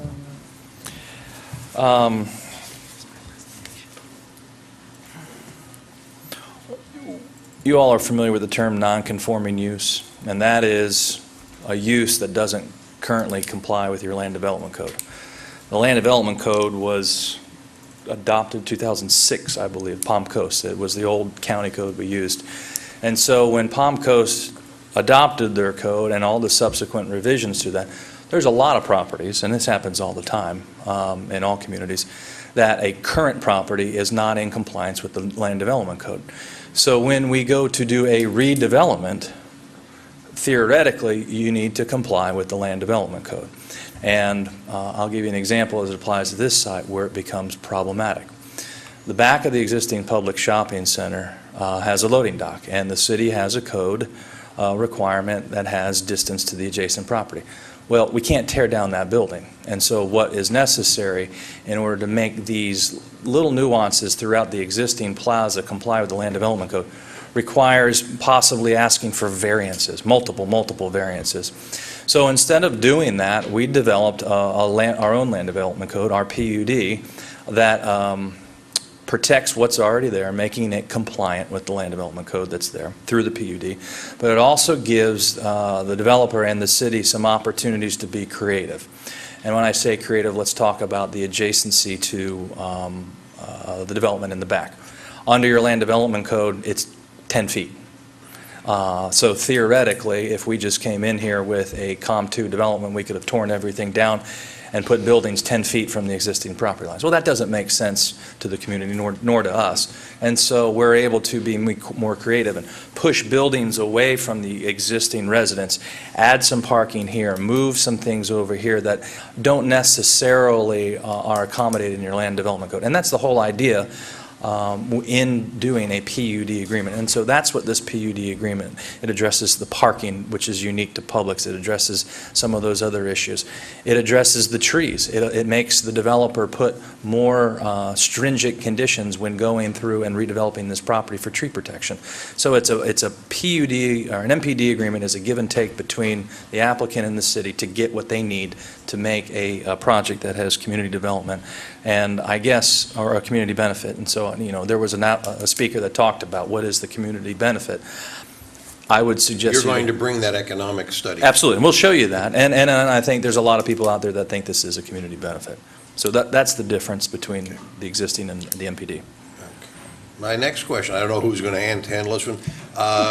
You're talking about adding a turn lane on Florida Park Drive. Will that require the taking of any existing properties? How will that be accomplished? How will that be fit in? Well, most likely, Mayor, the PUD calls out, number one, we're going to look at it and study a little bit further, but it calls out where they can decrease the buffer on the west side of the property where they can accommodate that turn lane on the Publix site. But we would not require any property on the east side of the. Two things. Our engineer has looked at it. They've done a preliminary design. I mean, the hard design will come at site plan. It fits in the existing right-of-way. If there is additional right-of-way that is necessary to add some additional plantings or buffer, we own the entire eastern side and can accommodate that. So there's no problems. There's no taking of any property. We're not going to impact any other off-site property owners. Okay. Question about the CNRs. That they go with the land.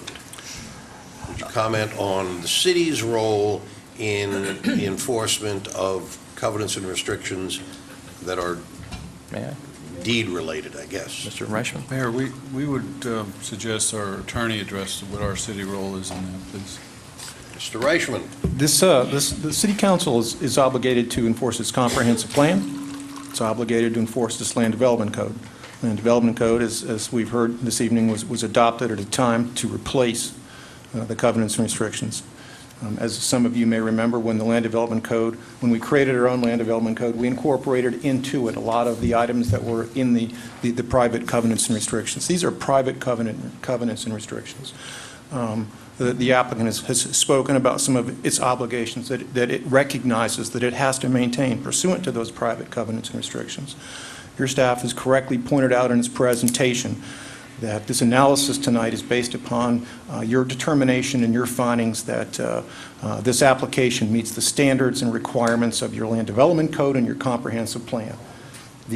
While the covenants and restrictions may be relevant and applicable to the developer, they are not part of our analysis this evening. Thank you.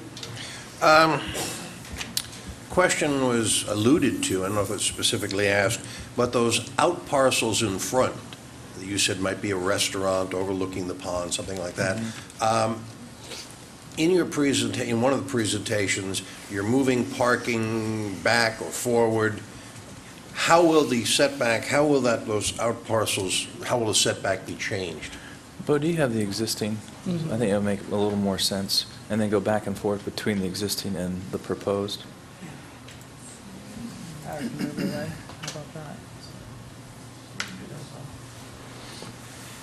Excuse me. This is existing, and you can see how the existing parking lot comes down closer to Palm Coast Parkway. The right-of-way line, I believe, is here. I can't tell. My eyes aren't that good. But what we've done is you can kind of see the outline of out parcels here and here. Forgive my shaky hands. What we've done is we have pushed the parking area in this general area and this general area back towards the existing Publix. We're picking up parking here by tearing down the existing plaza. And so the actual locations of these buildings will have an opportunity to be pushed back farther away from the right-of-way line because our lots are taking up the existing parking. So again, we don't have any tenants identified for this. In the MPD agreement, it has the tree preservation plan, and it says that the site plan for these out parcels shall accommodate and address issues to try to preserve as many trees as possible on these sites also. As far as the question of grading, I can't answer that question right now. There will be some grading, but it has been told to me by the developer that probably not a whole lot of grading will go along in this area. And the last question that I heard from one of the store owners, under this new format, under this new redevelopment, you alluded to this in terms of the retention pond, but who assumes the responsibility for the maintenance of the grounds? The garbage, the homeless, how can a tenant in here be assured that it's going to be as attractive as we all want it to be? I guess that was the question. The way it works in the commercial world is that the owner of this plaza will have its use restrictions for the tenants and its obligations flow both ways. The owner, through this development order, as well as association documents or the like, whether it's a covenant restriction or an association document with these owners, already have that requirement and can't breach that requirement. So it'll be the property owner, the applicant that's before you, their responsibility to maintain the ponds and the quality of the ultimate development. That's all the questions that I heard. Back to council, additional questions or comments or a motion? Good question. Yeah. Mr. Ferguson. Obviously, one of the controversial aspects of this is the ingress and egress and the left-hand turn issue. I'm just wondering how substantive is that to the overall success of the project, and who has the final say on that? Right, that'll be finalized during the site plan submittal, but just to note that while folks may be turning out there with no problem or what they perceive as no problem today, you have a shopping center with occupancy of 40% of 60, 70,000 square feet, whereas this ultimate shopping center is going to be 240,000 square feet, and you're going to have improvements along Palm Coast Parkway. So the traffic engineers with their certifications and as a professional engineer not only look at today's situation, but also at full build out of the center. So it's something that our traffic engineer, along with the applicants, is pretty confident that that will be a safety issue. There's not enough stacking room to cross the parkway, how it's bifurcated there, and especially if you have the large intersection of Old Kings, that will be a safety issue in the future. And just to point out, there are alternatives through the internal circulation to go out Florida Park Drive and make the left there if you're continuing on, and I agree with folks, Old Kings Road is scheduled for improvements as well in the future, but that is another alternative. We just know that with the amount of distance that you're going to have to cross, and now I'm trying to talk like a traffic engineer, and the future build out of this center, the amount of traffic, this is going to be a safety issue if we continue to allow people to come out and make a left, because you're going to have the movement here. So it's something that we will continue to look at through the site planning process, but I just want to stress that while you might look at today's circumstance and say it's not an issue, the future is, if this, we all hope this project is successful if approved, of 240,000 square feet and new improvements along Palm Coast Parkway and those traffic counts, that will be a safety issue, and our professional traffic engineer believes and will confirm during the site plan process that will need to be addressed. How does the 6-laning of Palm Coast Parkway affect that stacking distance? If I may, 6-laning obviously is going to reduce the stacking distance, if you will. The biggest concern, and my main point is this is not something the developer is proposing. This is something the traffic engineers are proposing as a result of what you see today is hopefully not what we're going to see in the future. And today, it may not be a problem, but the concern is westbound Palm Coast Parkway, that you're actually going to have people waiting at a stop sign, not a signal, but a stop sign. Palm Coast Parkway eastbound will be enough traffic that they will be stacking up in this intersection, and the whole thing then becomes gridlock because I can't get through my green light, and then they can't get through their green light, and the next thing you know, and this is what we do with traffic, this is what traffic engineers do. We're concerned, we would like them to come out also. I think everybody would like them to come out, but not if it's going to cause gridlock because they can't actually get all the way out to that left turn. Florida Park Drive left turn and the Old Kings Road left turn are both signalized and therefore have the control versus that non-signalized stop sign that is the big problem. But that is not something that is actually required as part of this approval. That is something we need to have our traffic engineers take a hard look at. Sorry to jump in, Mr. Ferguson. Continue. That was That was it? That's kind There looks like there's an additional driveway there to the east of where we're talking here, between Florida Park and I think I heard someone call it Center Road or something like that. Yeah, right there. Mhm. Is that an in and an out, or is it just planned for an in?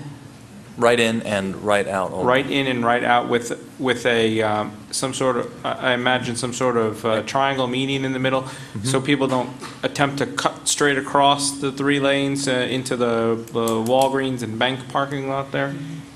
This is more detail than I imagine you're ready for, but that's... It is, but the point well taken. Okay, all right. Your Honor, we're being asked this evening to just approve zoning. We're not really looking at a site plan, but Mr. Chimento, will you, when your firm presents a site plan, present alternatives? We could do it this way, or we could do it this way, relative to the traffic flow? Is that something that you would normally do? Is it reasonable to request that?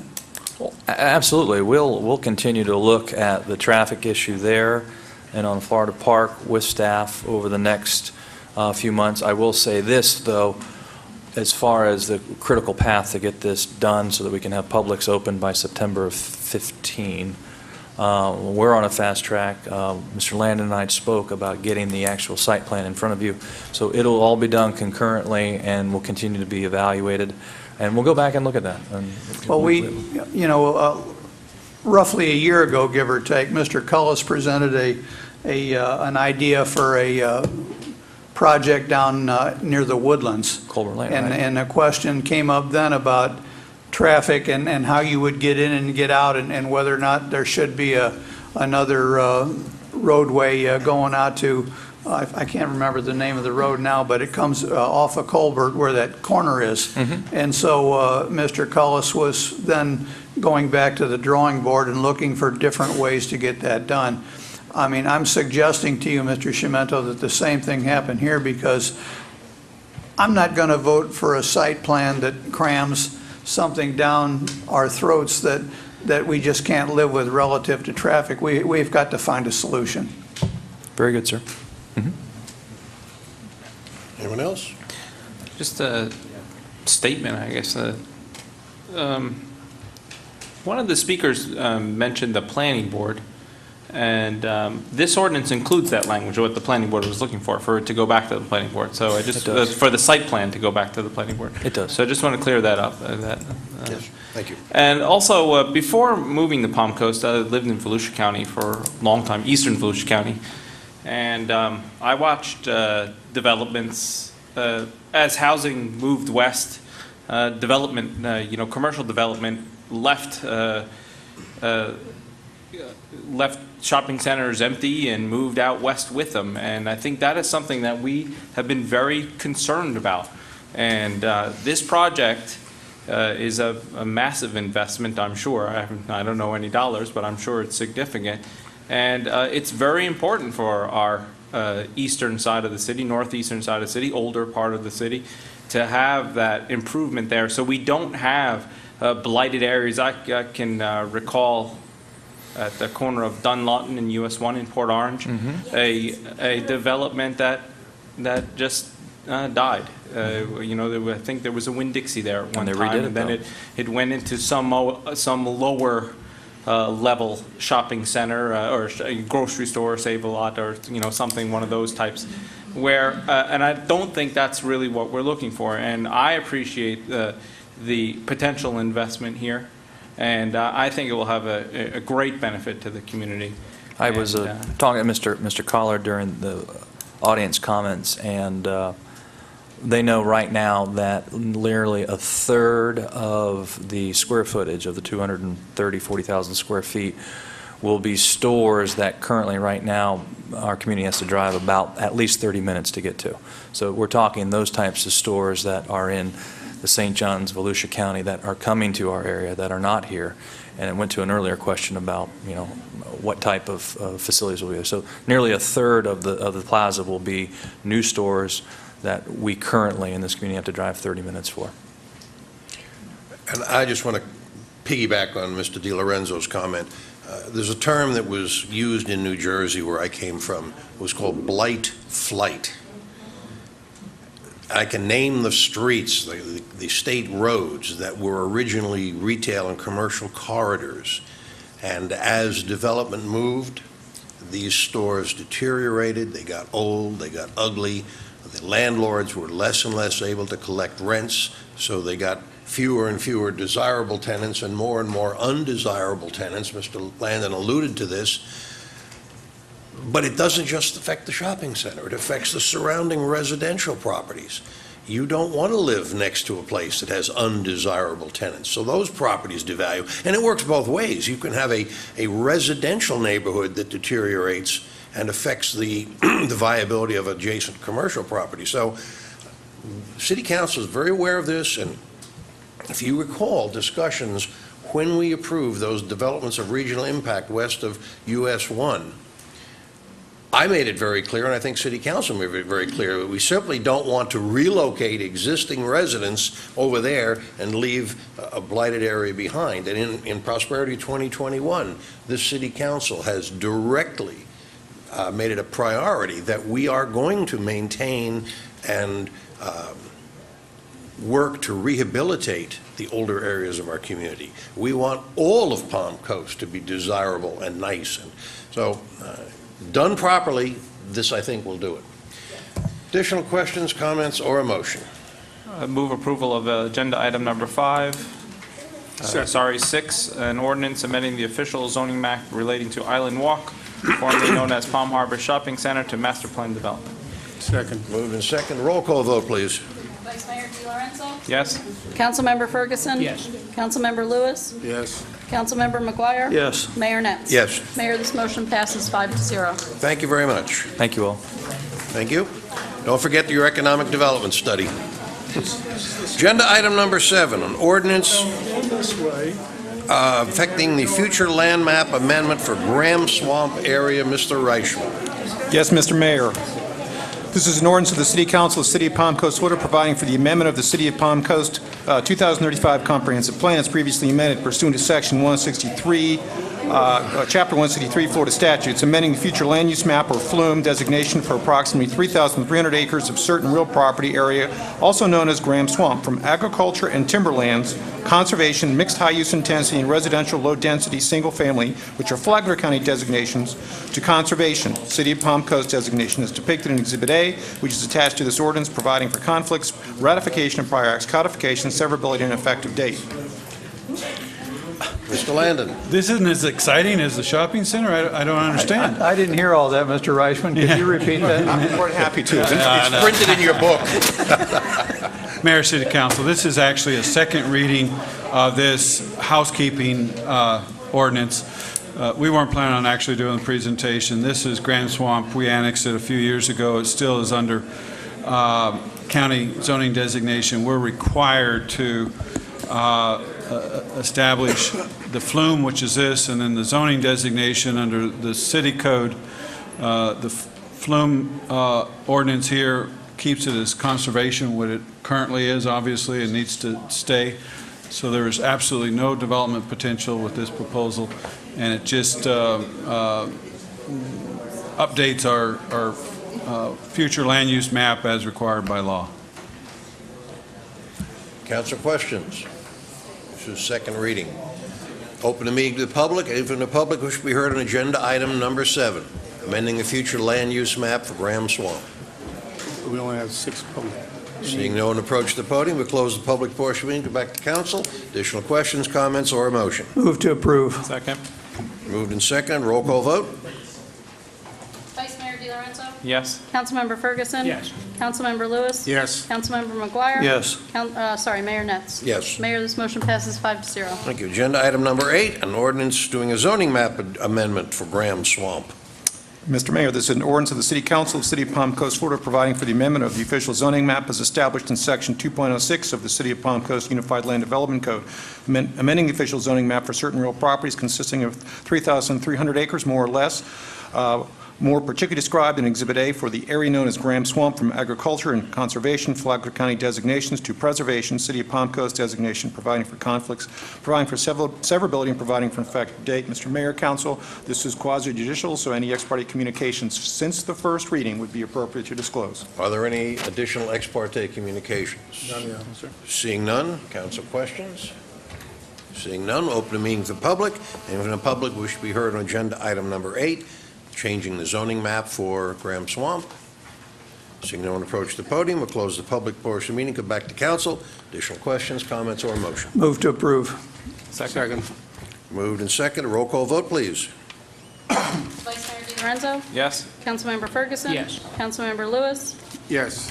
Councilmember McGuire? Yes. Mayor Netz? Yes. Mayor, this motion passes 5-0. Thank you very much. Agenda item number 9, an ordinance amending the city qualifications for office, elections, qualifying of offices, and schedule of elections, and all that good stuff, Mr. Reichman. Yes, Mr. Mayor, this is an ordinance of the City Council, the City of Palm Coast, Florida, pursuant to Section 100.3605, subsection 2 of the Florida statutes, amending Section 5, City Council, Section 1B, qualification for office, Section 8, elections, 3, qualifying for office, and 4, schedule for regular elections and primaries of the city charter, to ratify and readopt the electors' 2011 vote to change the schedule of city primary and general city elections to correspond with state and federal elections, and to change the qualifying dates for city elective office, providing for severability, codification, conflicts, retroactivity, and an effective date.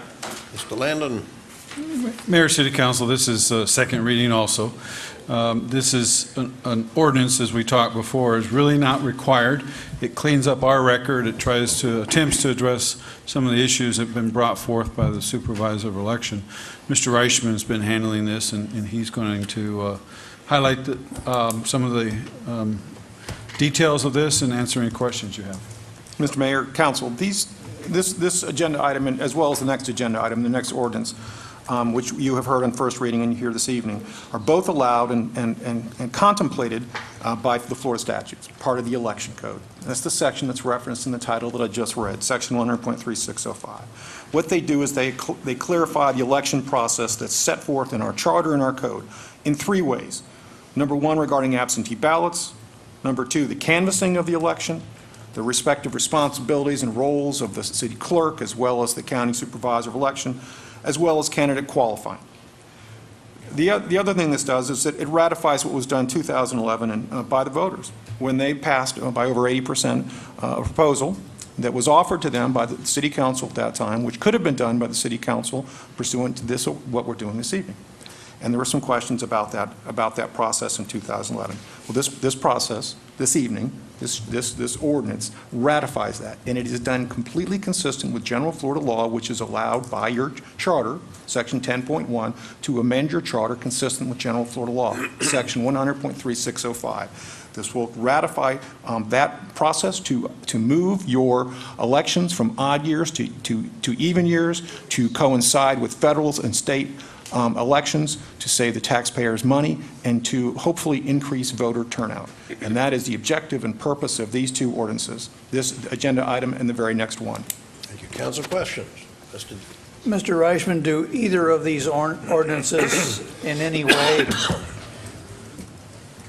well, let me rephrase it, do they remove any obstacle, real or imagined, to conducting an election in 2014? That is That is their purpose, and that is what they will accomplish. Thank you. Other council questions? Open them. Yeah, I have a question. Mr. DiLorenzo. This process that's allowed under state law of changing the charter by ordinance, is it by supermajority or just regular majority?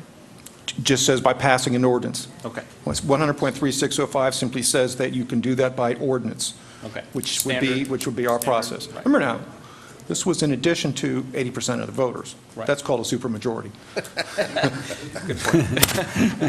Any other questions? Open the meeting to the public, and for the public, wish to be heard on agenda item number 9. Jack Carroll, Palm Coast.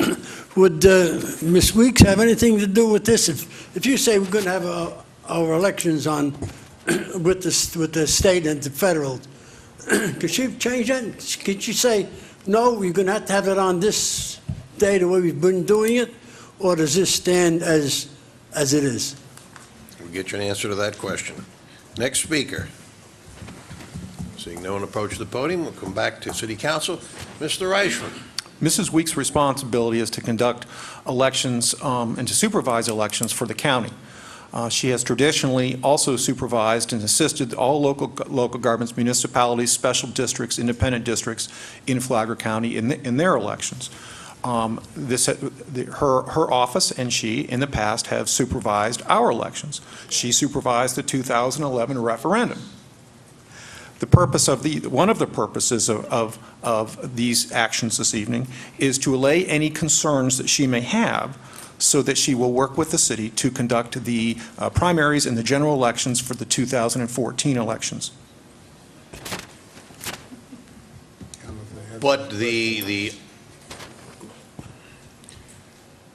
in a worst-case scenario, the supervisor of election has no obligation. She has no legal obligation to conduct and supervise our elections for the primaries and the general elections in 2014, in which case the city clerk, along with my office as well as with city staff, will conduct the 2014 elections. In which case, 76,000 residents, the vast majority of Flagler County's population, will be significantly inconvenienced. As well as arguably a significant additional expense, which was the whole purpose to avoid by the 2011 referendum and this ordinance. Let us hope that this resolves the issue. Let me stress, though, Mayor, I want to make sure it's real clear. You would still have a county election at the same time we'd be holding a city election. We would not be holding a city election that would include the federal, state, and county positions. We would have to run a parallel election. It's not like we would just have a city election that have a ballot with all those positions on there. I think some people are what I've heard, thought that, well, okay, if the city holds it, then we'll just have one ballot. You literally would be required to have two ballots, a county ballot and a city ballot. So that's how difficult that really, inconvenient would be, mild, to say the least. My choice of words. Are you saying potentially different polling locations as well? Yes. And I would say perhaps disenfranchising a large population, a large voting population, having to go to different polling places to vote for their city and other elections. You're absolutely right. Let's see, we had public comment, we're back to council. Additional questions, comments, or a motion? Move to approve. Second. Moved and seconded. Roll call vote, please.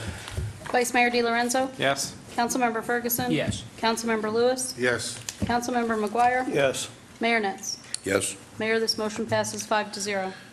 Agenda item number 10, ordinance to add a new section entitled Election Procedures in the City Code of Ordinances. Mr. Reichman. Mr. Mayor, this is an ordinance for the City Council of the City of Palm Coast, Florida, amending Chapter 2, Article 2, City Council to add a new section entitled Election Procedures of the City of Palm Coast Code of Ordinances, providing for severability, codification, conflicts, and an effective date.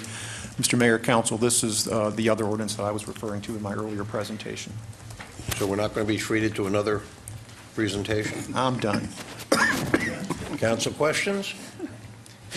Open the meeting to the public. Anyone in the public wish to be heard on agenda item number 10? So no one approach the podium, close the public portion of the meeting, come back to council. Additional questions, comments, or a motion? Move to approve. Second. Roll call vote, please. Vice Mayor DiLorenzo. Yes? Councilmember Ferguson. Yes. Councilmember Lewis. Yes. Councilmember McGuire. Yes. Mayor Netz. Yes. Mayor, this motion passes 5-0. Thank you. Agenda item number 11, a resolution approving an energy savings performance contract with Siemens Industry, Inc. Mr. Landon.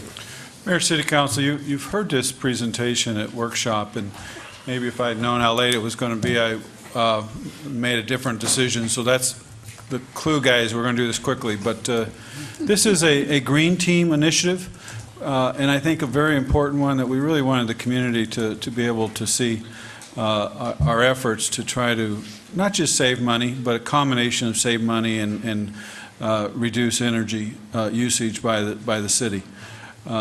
This is a multi-step process.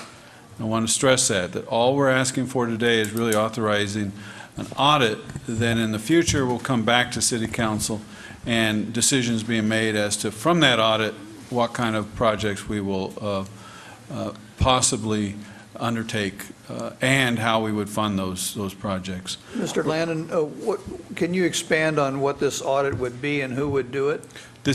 We're going to have a presentation here that will do exactly that. So all right, we're going to Denise. start off with Denise, and then Denise will pass it on to our utility friends on the green team. Thank you, Mr. Landon.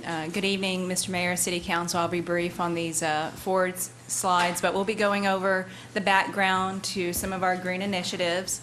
And starting with that, we look at our first steps, and it somewhat starts in 2007. Of course, before then, we were always operating physically responsible, looking at our environment, of course, appreciating our natural resources.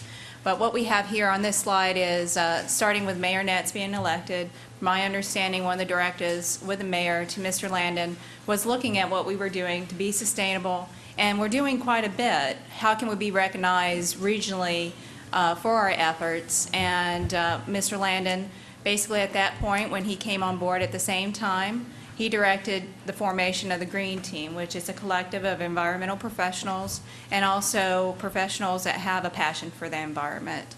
As a sister effort, Green City Committee was created, and if you look in the bottom right-hand corner, this is somewhat of the focus statement of both the Green Team and the Green City Committee of looking at how we can enhance the quality of life by reducing the city's footprint on natural resources and promoting sustainable practices. And that's internally, of course, but also trying to lead by example for our community, that we do what we say and we operate with environmental sustainability in mind. As a collective body, City Council in 2008 passed a green resolution. We call it 2008-75, and these bullets provided underneath the resolution are self-explanatory, but also we wanted to focus as action to look at, can we be recognized as a green local government? And at the time, Florida Green Building Coalition, and still today, is a nonprofit entity that is the only entity in the state of Florida that does that certification. 2009, just a year later, the city achieved Silver Green Local Government certification to the reference entity, Florida Green Building Coalition. And because we're a glutton for punishment and we are proud of what we do, City Council Green Development Incentive Program ordinance, which carried with additional standards beyond what the certification focused on. 2010, just a year after we achieved silver, we elevated to a gold designation, and at that time, City Council was presented by our evaluator from the Florida Green Building Coalition, Jeremy Nelson, that certification, and he was actually quoted as stating that we were the poster child for green governments in Florida.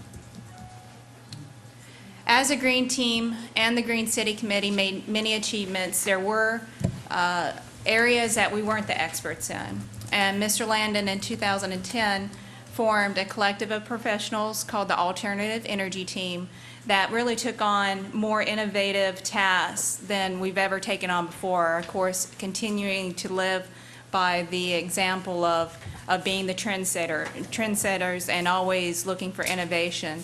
And some of that we are always looking at cautiously. So what you see here on the screen is an inventory of every street light in Palm Coast, and that's inclusive of over 3,000 lights. that we're responsible for maintenance and paying for the usage. And that is very important because we were able to look at the counting accuracy and then also the need for those lights. Became the foundation for something we're very proud of that came to Palm Coast and became an actual project here in late 2012, and that was the conversion of 26 of the traditional lights, street lighting on West Palm Coast Parkway to light-emitting diode technology, and that's something very unique, and we'll be studying for a couple years with the cooperation of Florida Power and Light, our partner. And in addition to looking at that technology, we're also bringing those lights off of our billing payroll, you could say. And so looking at that technology and thinking about how we can move forward maybe throughout the city.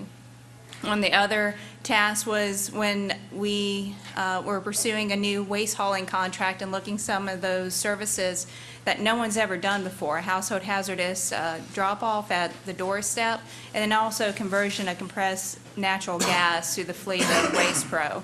So these are just some of the projects the Alternative Energy team took on, and we're very proud to share with council tonight, in addition to the next project that members of the Alternative Energy team will be sharing. In 2011, and through a multi-year effort, City Council looked at our strategic action plan. We provided it a facelift, and also consistent with our vision, 6 goals were implemented. That included a specific goal for environmental. And I won't speak to this, but this is really just a reflection on our commitment to our environment. And somewhat diving down deeper into what the strategic action plan does is provide us approaches and strategies on how we look at this as staff and how we approach even the project that you're hearing about tonight. With all this said, today we are recognized as leader in sustainability, and these are just some of the accolades that we received from our regional partners, Northeast Florida Regional Council, Florida Planning and Zoning Association, Surf Coast Chapter.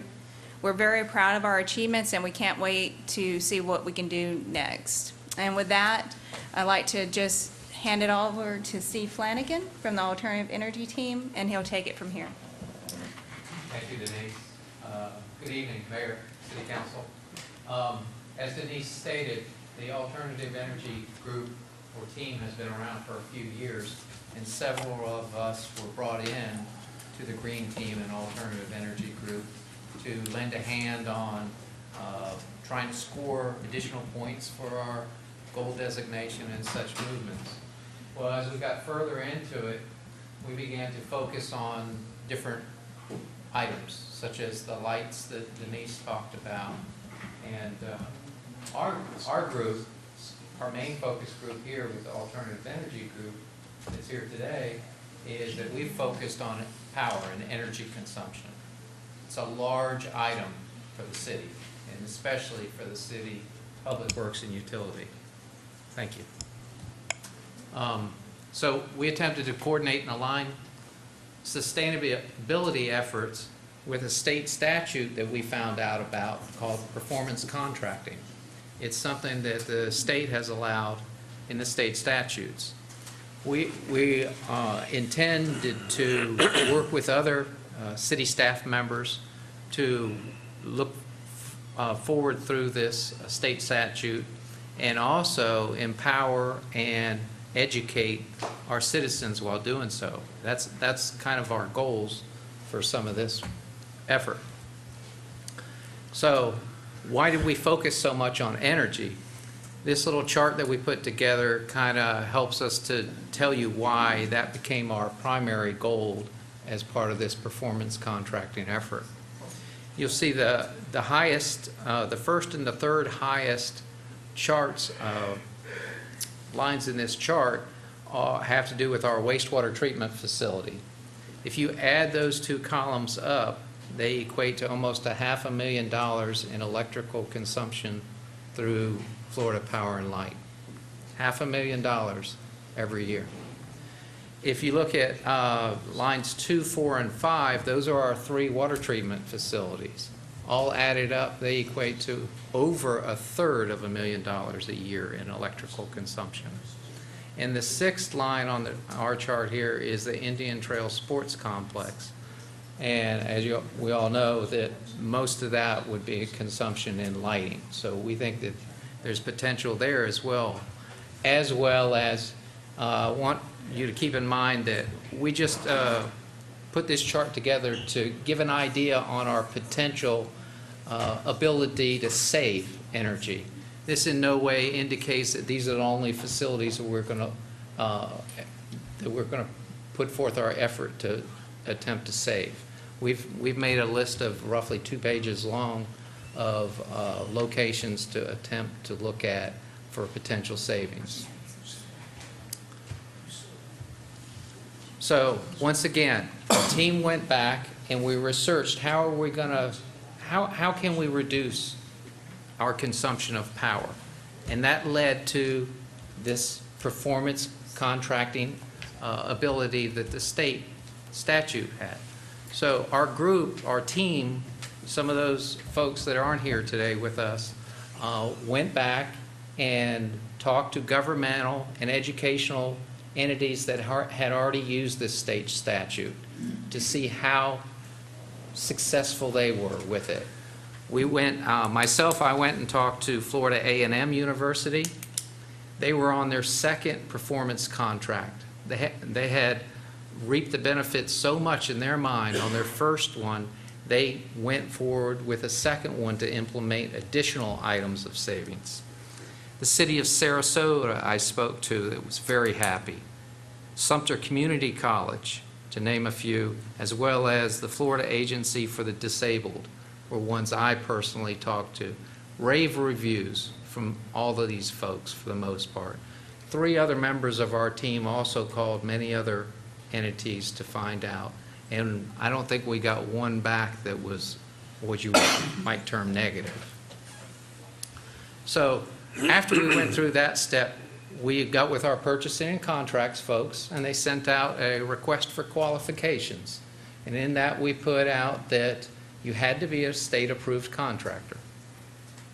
So in that process, that evaluation process, we selected Siemens Industry. They partnered with CPH Engineers that has a vast amount of knowledge of the city's, especially the city's utility functions and facilities.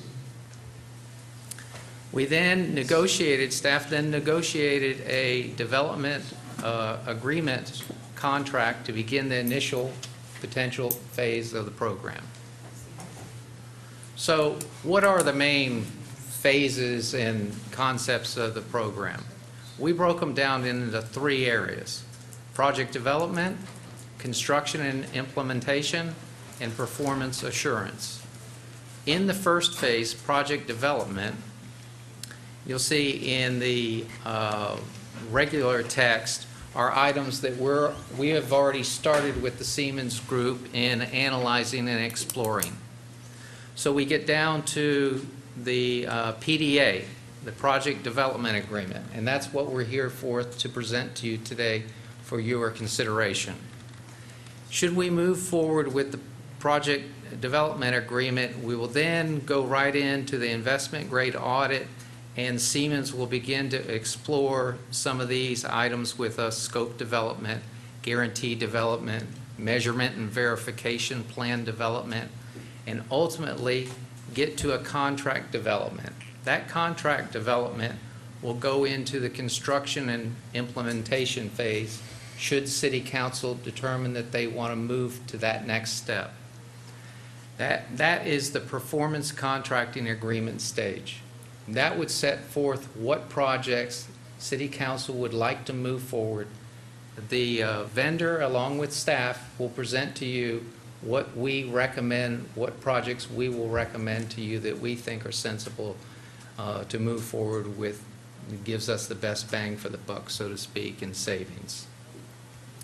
We will then go into construction and ultimately into project commissioning of those projects that we've selected.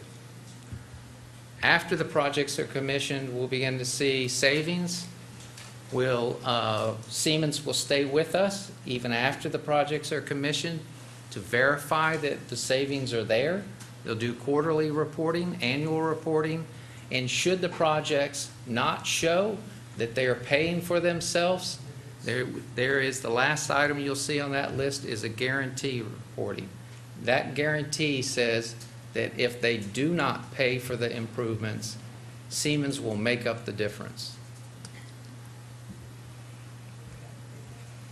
So how do we get to there from here? The council would potentially approve the project development agreement presented as this council item and allow for the audit to move forward. Siemens, with CPH's help, would complete the audit of the selected sites that the staff has agreed to with Siemens to move forward in evaluating that has real potential to evaluate. Staff would then evaluate the energy savings options that Siemens comes forward with and compile a recommended project listing to City Council. That would happen roughly 6 months from now. We would present to Council that list, the projected savings, potential funding sources that are options on whether we fund it in-house, whether we fund it through our existing capital plan, or we ask Siemens to explore options for us for funding. Steve? And that list will be prioritized for the biggest bang for the buck? Yes. Mr. Di Lorenzo, I believe, it's my thinking that we'll present to you a list of ones that we recommend. You potentially could select things that you may not have the payback, but maybe things you like. But ultimately, the concept is they will all have a payback. Some much lesser years, some more. Okay. So projects are completed and the savings begins to be realized. Portions of the savings pay for the projects, and the intent is that the savings will more than pay for the project. There will be a slush fund, if you will, in that. And depending on how long we choose to amortize those improvements could depend on how much, additional black ink there is year to year. Does that savings include capital investment that the city might have to make to complete the project? Yes. Okay. The idea is the capital project would reduce the operating cost more significantly than, in other words, at a greater amount than what we would cost us to install the capital improvements. Yeah, By the way, Steve, we don't have slush funds. But right, Chris, help me out here. What it amounts to is it reduces the whole point of this is to reduce our operating costs greater than the cost of the capital improvements, amortized over the life of the improvement. But the only reason I asked that, piggybacking on what Jason said, is that in order for us to prioritize the projects, we'd have to consider the cost of the project that incorporates capital funds. Yep. And the time frame, because if we were to say, for example, well, we want to do all of them, we want to do them all right now, I'm sure that's not doable, That's not doable. even with a slush fund. But the idea is that this is another way of folding it into our capital, 10-year capital improvement plan. And it will very much dovetail into that, because no, you can't do all of them at one time. And that's why you will have the list and you'll need to pick and choose. And ideally, it would be the quickest return on that investment, reducing our operating costs, which then obviously saves the dollars long term. Some of them probably will already tie into what's in our capital plan as well. Right. Okay. So, getting back to our objective as the Green Team, Alternative Energy Team, our goal is to share ideas, promote cultural change amongst our own staff and the citizens to make things more sustainable within our city. So what do we do now and what do we do in the future? The now is to execute the project development agreement. This will set forth the auditing process to begin and be completed. Then in the future, we'll come back 6 months from now roughly and present to council the recommended projects to move forward with. I would also like to mention and keep in mind that should Siemens come forward and not find potential savings, then the $53,000 and change that the project development agreement has in it for the city to pay for is not something the city would have to fund. The agreement sets forth that Siemens has to show that there's savings for us to pay the $53,000. But I would assume, because I've been a consultant, that they've already done a walkthrough and they're highly confident that the savings are there. Thank you, Mr. McGuire. That's why we've stepped through those first 5 steps, so to speak, at least begun those. They haven't been completed, but they've been begun to the level that Siemens knows there's some real potential here. And I would like to add that we have 2 representatives of Siemens Industry here with us today, Tracy Rollerson, and with Siemens Financial, Micah Thompson. And we also have with CPH, Clint Ionati here today, that would love to take any questions you might have of them. Mr. Lannon, do we have $53,000 for this? Yes. It's in the slush fund. Steve, you're going to pay for that one. You're going to regret that. That might be that Virginia coming out, boss. Sorry. Yeah, it's absolutely. This is one of those where, once again, we don't even have to write the check for $53,000 if we actually proceed with the next phase. If we want to do it, it makes sense to use our own money, or we don't want to move forward with the projects, the dollars would be there. Just as an observation, there's very similar programs that are offered by your utilities, Florida Power and Light, and whatever the ones are to the west.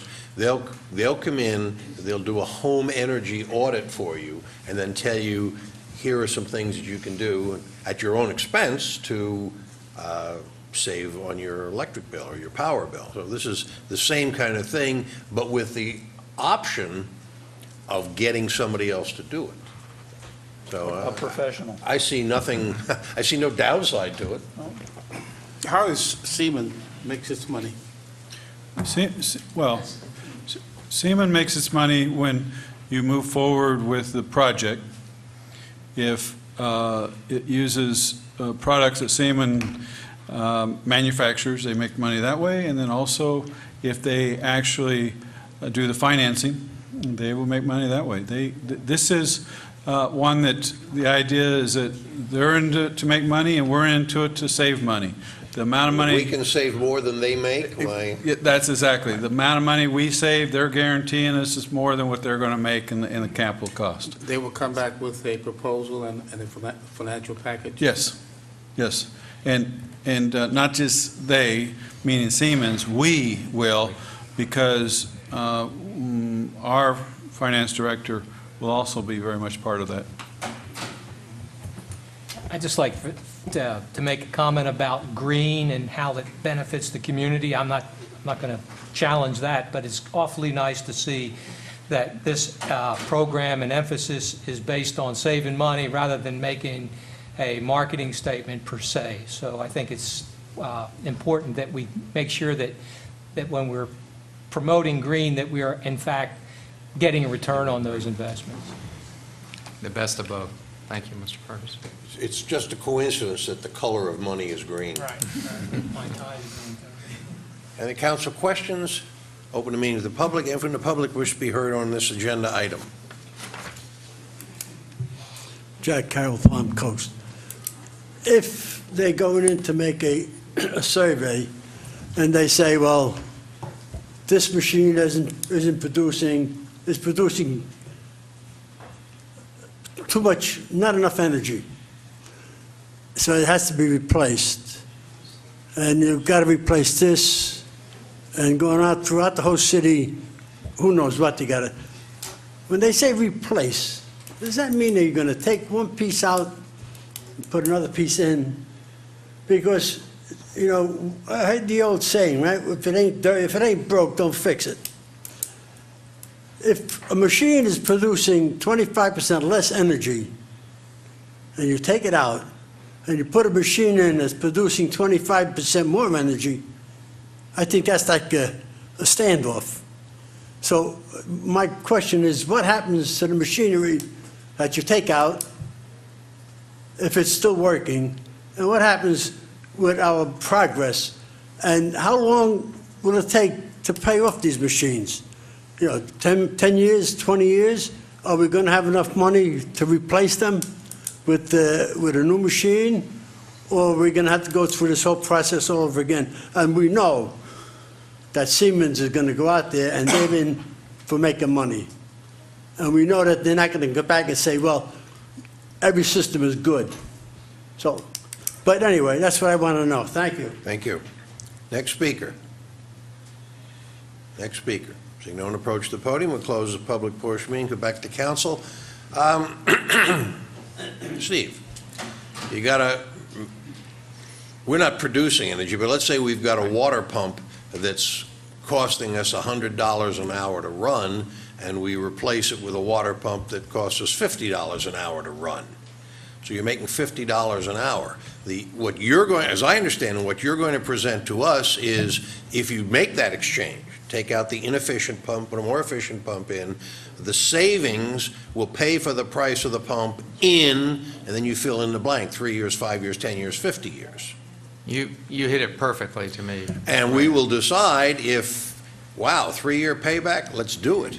Well, 50-year payback, let's look at some other projects first.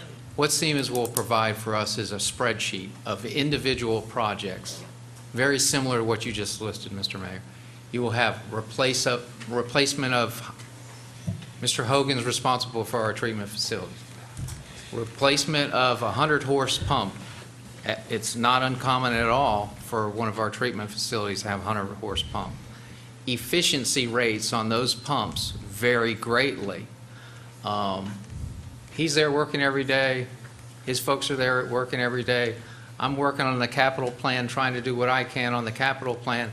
But we're not looking every day that there's pumps out there that are much more efficient than the pump we have installed running today.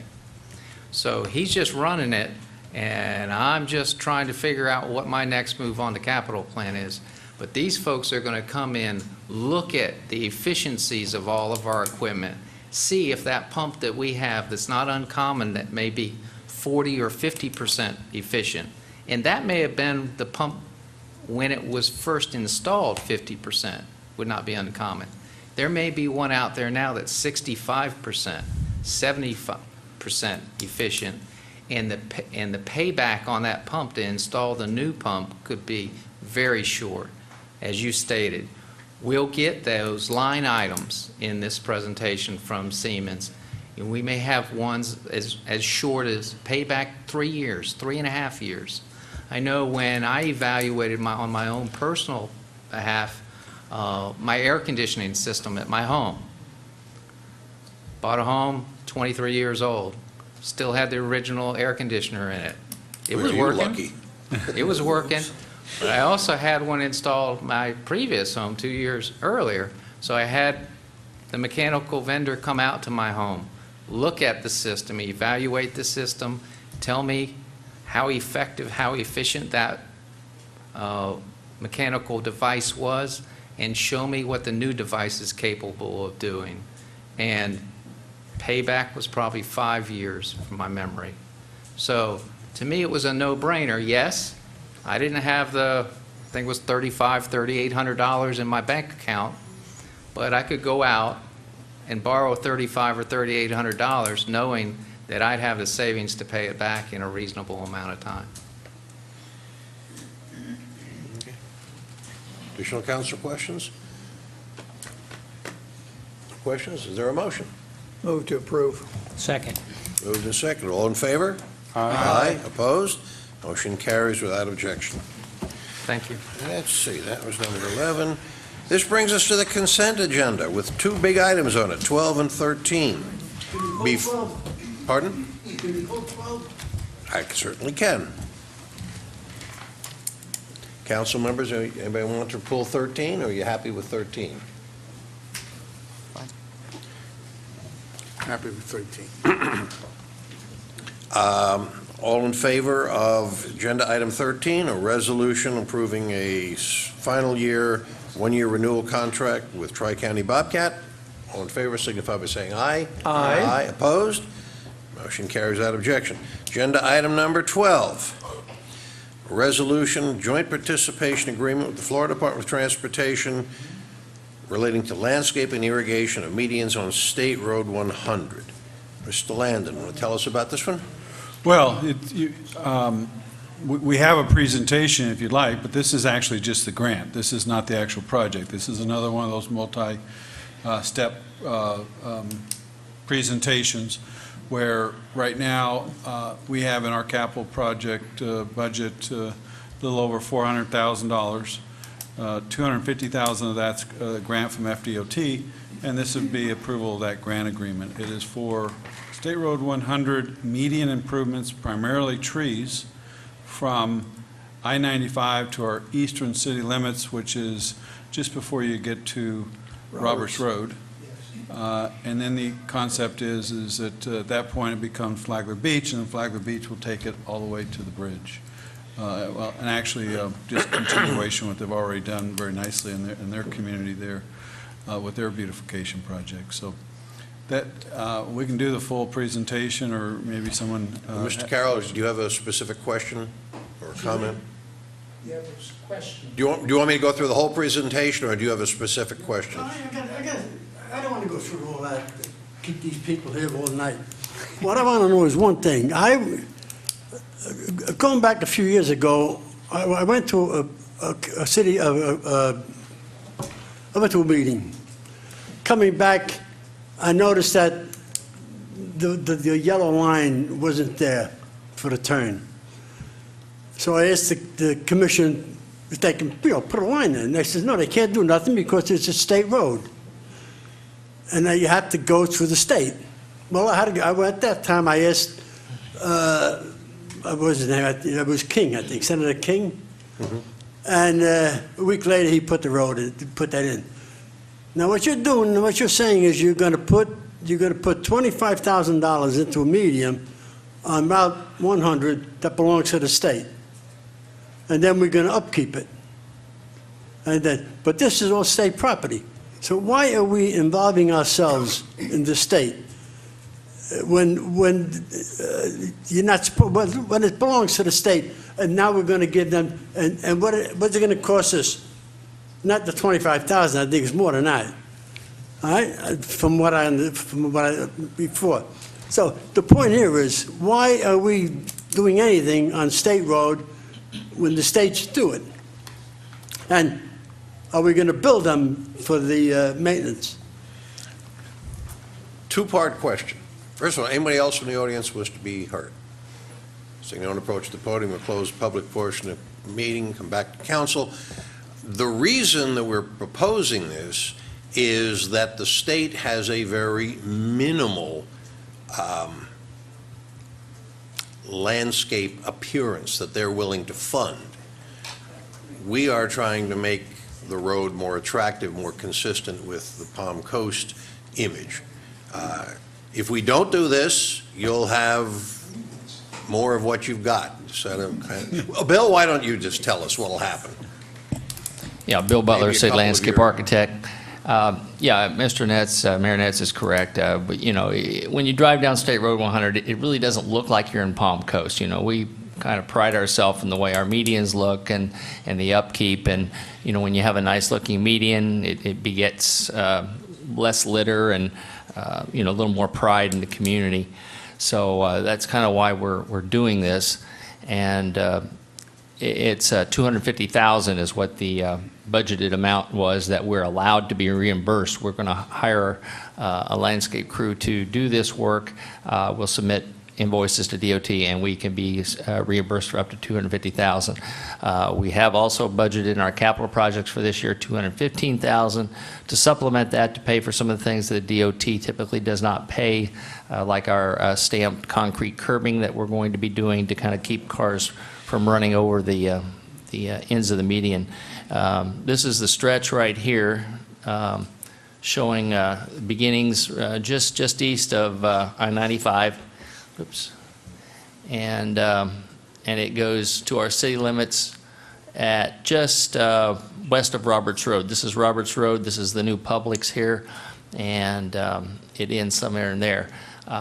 We're stopping kind of in the middle of that median, but we have a talk with Flagler Beach, and they also have a JPA agreement for landscaping, and we're going to coordinate our efforts so that it kind of looks seamless, so that I was we're at all the on the county, same. Bill, I was at the county commission meeting Monday night. I think they're going to take on the other end of that. Right, yes, and you know, I did assist them with the design of that median, and that was from where we left off on Belterre over here all the way into the Bunnell city limits. So that whole stretch is going to get kind of a makeover, and the county's Bunnell is pursuing that on their end, and so all three municipalities are working together to make this stretch of highway a lot more attractive. Bill, show your before and after picture, or at least your before picture. This is the condition before, right now. That's what DOT provides. Right, that's minimal landscape effort was done with some grasses and some crepe myrtle trees, so we're going to step that up quite a bit. We're still not going to be resodding the whole thing, so don't expect to see St. Augustine or zoysia out there and a lot of irrigation. You know, it's going to be mostly trees, which is the DOT's emphasis these days, is just to get big trees out, the bold landscape look, and we'll be doing a little bit of treatment around the median tips. Like I said, in this area here, these will be the stamped concrete median tips here, and then we'll have some low accent shrubs behind them, and then just a series of trees, anywhere from 25 to 100 feet spacing, depending on the section and the type of trees we're using. This is kind of what it looks like right now out there. This is at Old Kings Road and Palm Coast Parkway, and then this is the look that we'll have later, and this shows some of the low plantings example that it would look like there. Maybe what I could do to answer the question real bluntly, drive down State Road 100, that's what the state gives you. Drive down Belterre or Palm Coast Parkway, and that's Palm Coast. And you ask, why are we doing this? I think if you drive those streets, you can answer the question yourself. It's all about the appearance, it's all about the image, and you're not going to get the state to step that up because that is a city responsibility from their standpoint. Their responsibility is the asphalt, getting the traffic from one portion of the state to another. Our responsibility is what our community looks like. The second half of Mr. Carroll's question, once this landscaping is done, what's the maintenance? Well, right now, the DOT takes care of that, which is just minimal mowing. That money would still come to us. Whatever it costs to mow it, we would be getting those funds from DOT, and we would use that to supplement the additional maintenance needed to take care of trees and the little bit of irrigation we have there. I've gone over this plan with our Public Works Department, and they're aware of it. We tried to design it to keep it as low maintenance as possible, and it'll really be much more low maintenance than what the other medians are, simply because we don't have the hundreds of irrigation heads out there. We're putting bubblers on the trees and some spray heads around the, or drip irrigation around the accent shrubs there. So not a whole lot of maintenance there. They'll be mowing it. We're going to overseed the grass areas to kind of help develop a better turf, do a weed control program, some fertilization to kind of, again, step that up a little bit. So, you know, there will be some maintenance associated with it, and but not as much as our other medians. Bill, refresh my memory as to the section of State Road 100 west of 95 going through to the town center area. Do we currently have a deal with the DOT for that? Yes, we entered into a JPA agreement for that as well, and they paid for the whole thing that we did in there. We put in irrigation. And the medians, are they as pretty as the ones that we're comparing them to? It's a total different concept. There, when we did that project, they didn't allow any trees at all.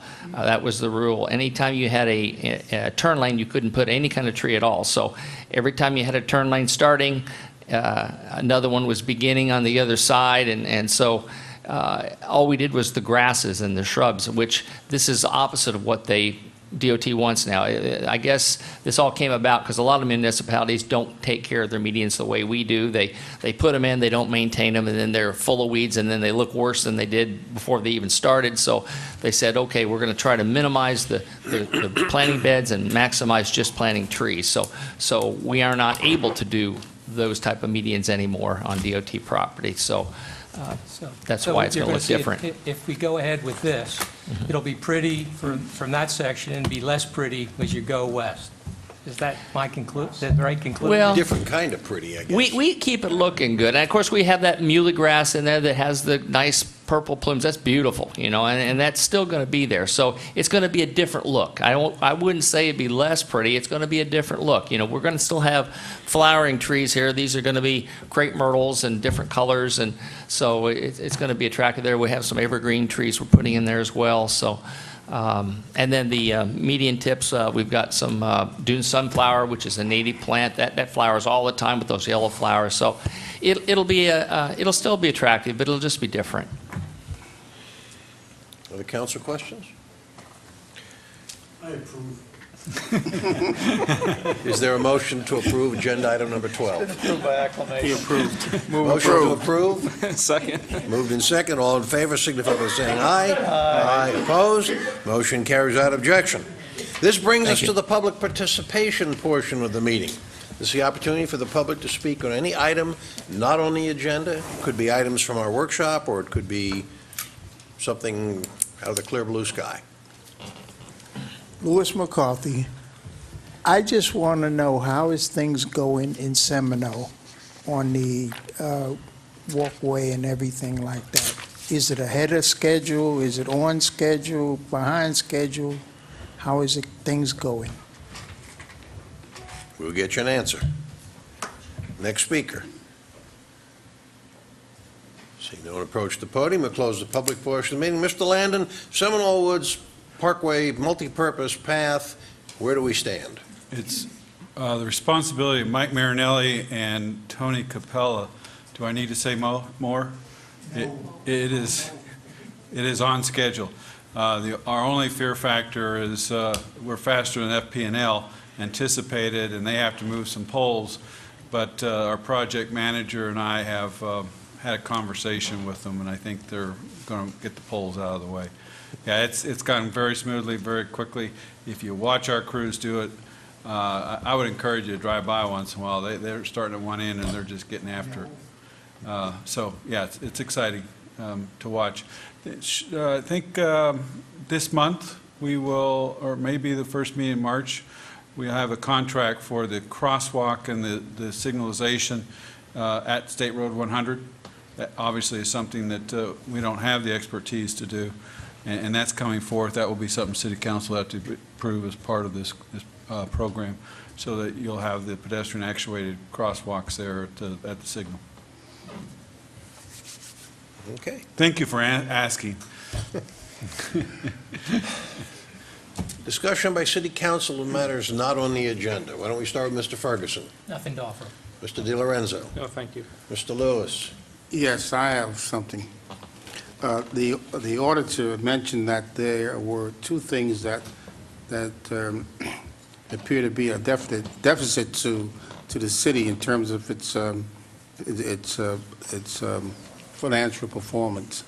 At the football game the other night, I was approached by some people, and they asked about one of those items, and that was the golf course.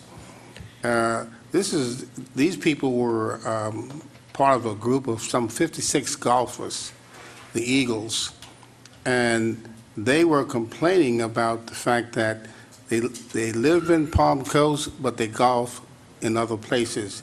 And they golf in other places because they are treated better than they are treated in Palm Coast. the rates are higher here than, say, Halifax, Daytona, and some other places that they mentioned. Now, to me, if we have a deficit in one of our programs and we're losing 56 golfers to other cities, to me, that's something's wrong with management there. We have to look at that. We can't afford, these are real golfers. These 56 men who go out all over Florida, I guess, and other places to golf. And they're going other places. As a matter of fact, one place they go to is right here in Palm Coast. And they say they get better treatment, and that's Pine Lakes. Now, that's ridiculous to me, where we are financing a program and we're losing golfers. You can't lose golfers and make money. I think we need to, I think, sit down with the management over there and see why these people are going other places. Thank you. I have nothing, Your Honor. McGuire. I have nothing for tonight's meeting. Discussion by city attorney of matters not on the agenda. Mr. Mayor, it's almost 10 o'clock. You want to listen to your lawyer some more? Just as soon not. Very good, sir. Nothing further. Discussion by city manager of items not on the agenda. I've got two comments. One of them, Jack Carroll made my evening by saying he approved something, so I wanted to recognize that as a career high here. And then on a more serious note, just to kind of highlight what I've talked about the workshop, our numbers for single-family residential for January came in.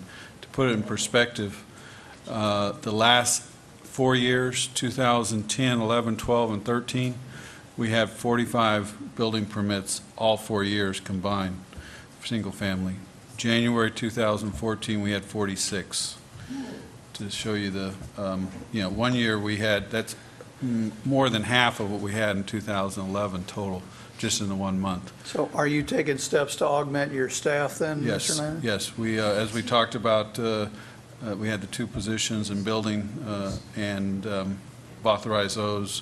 We're working on doing some things with our planners because Ray Tyner came Friday and said to me about 5:15, he said, boy, it's a new world downstairs. Back to not the way it was, but you can really tell the difference. So very, I think very positive news, and I think those numbers just kind of highlight it. Now, whether they stay that level, who knows, but very positive right now.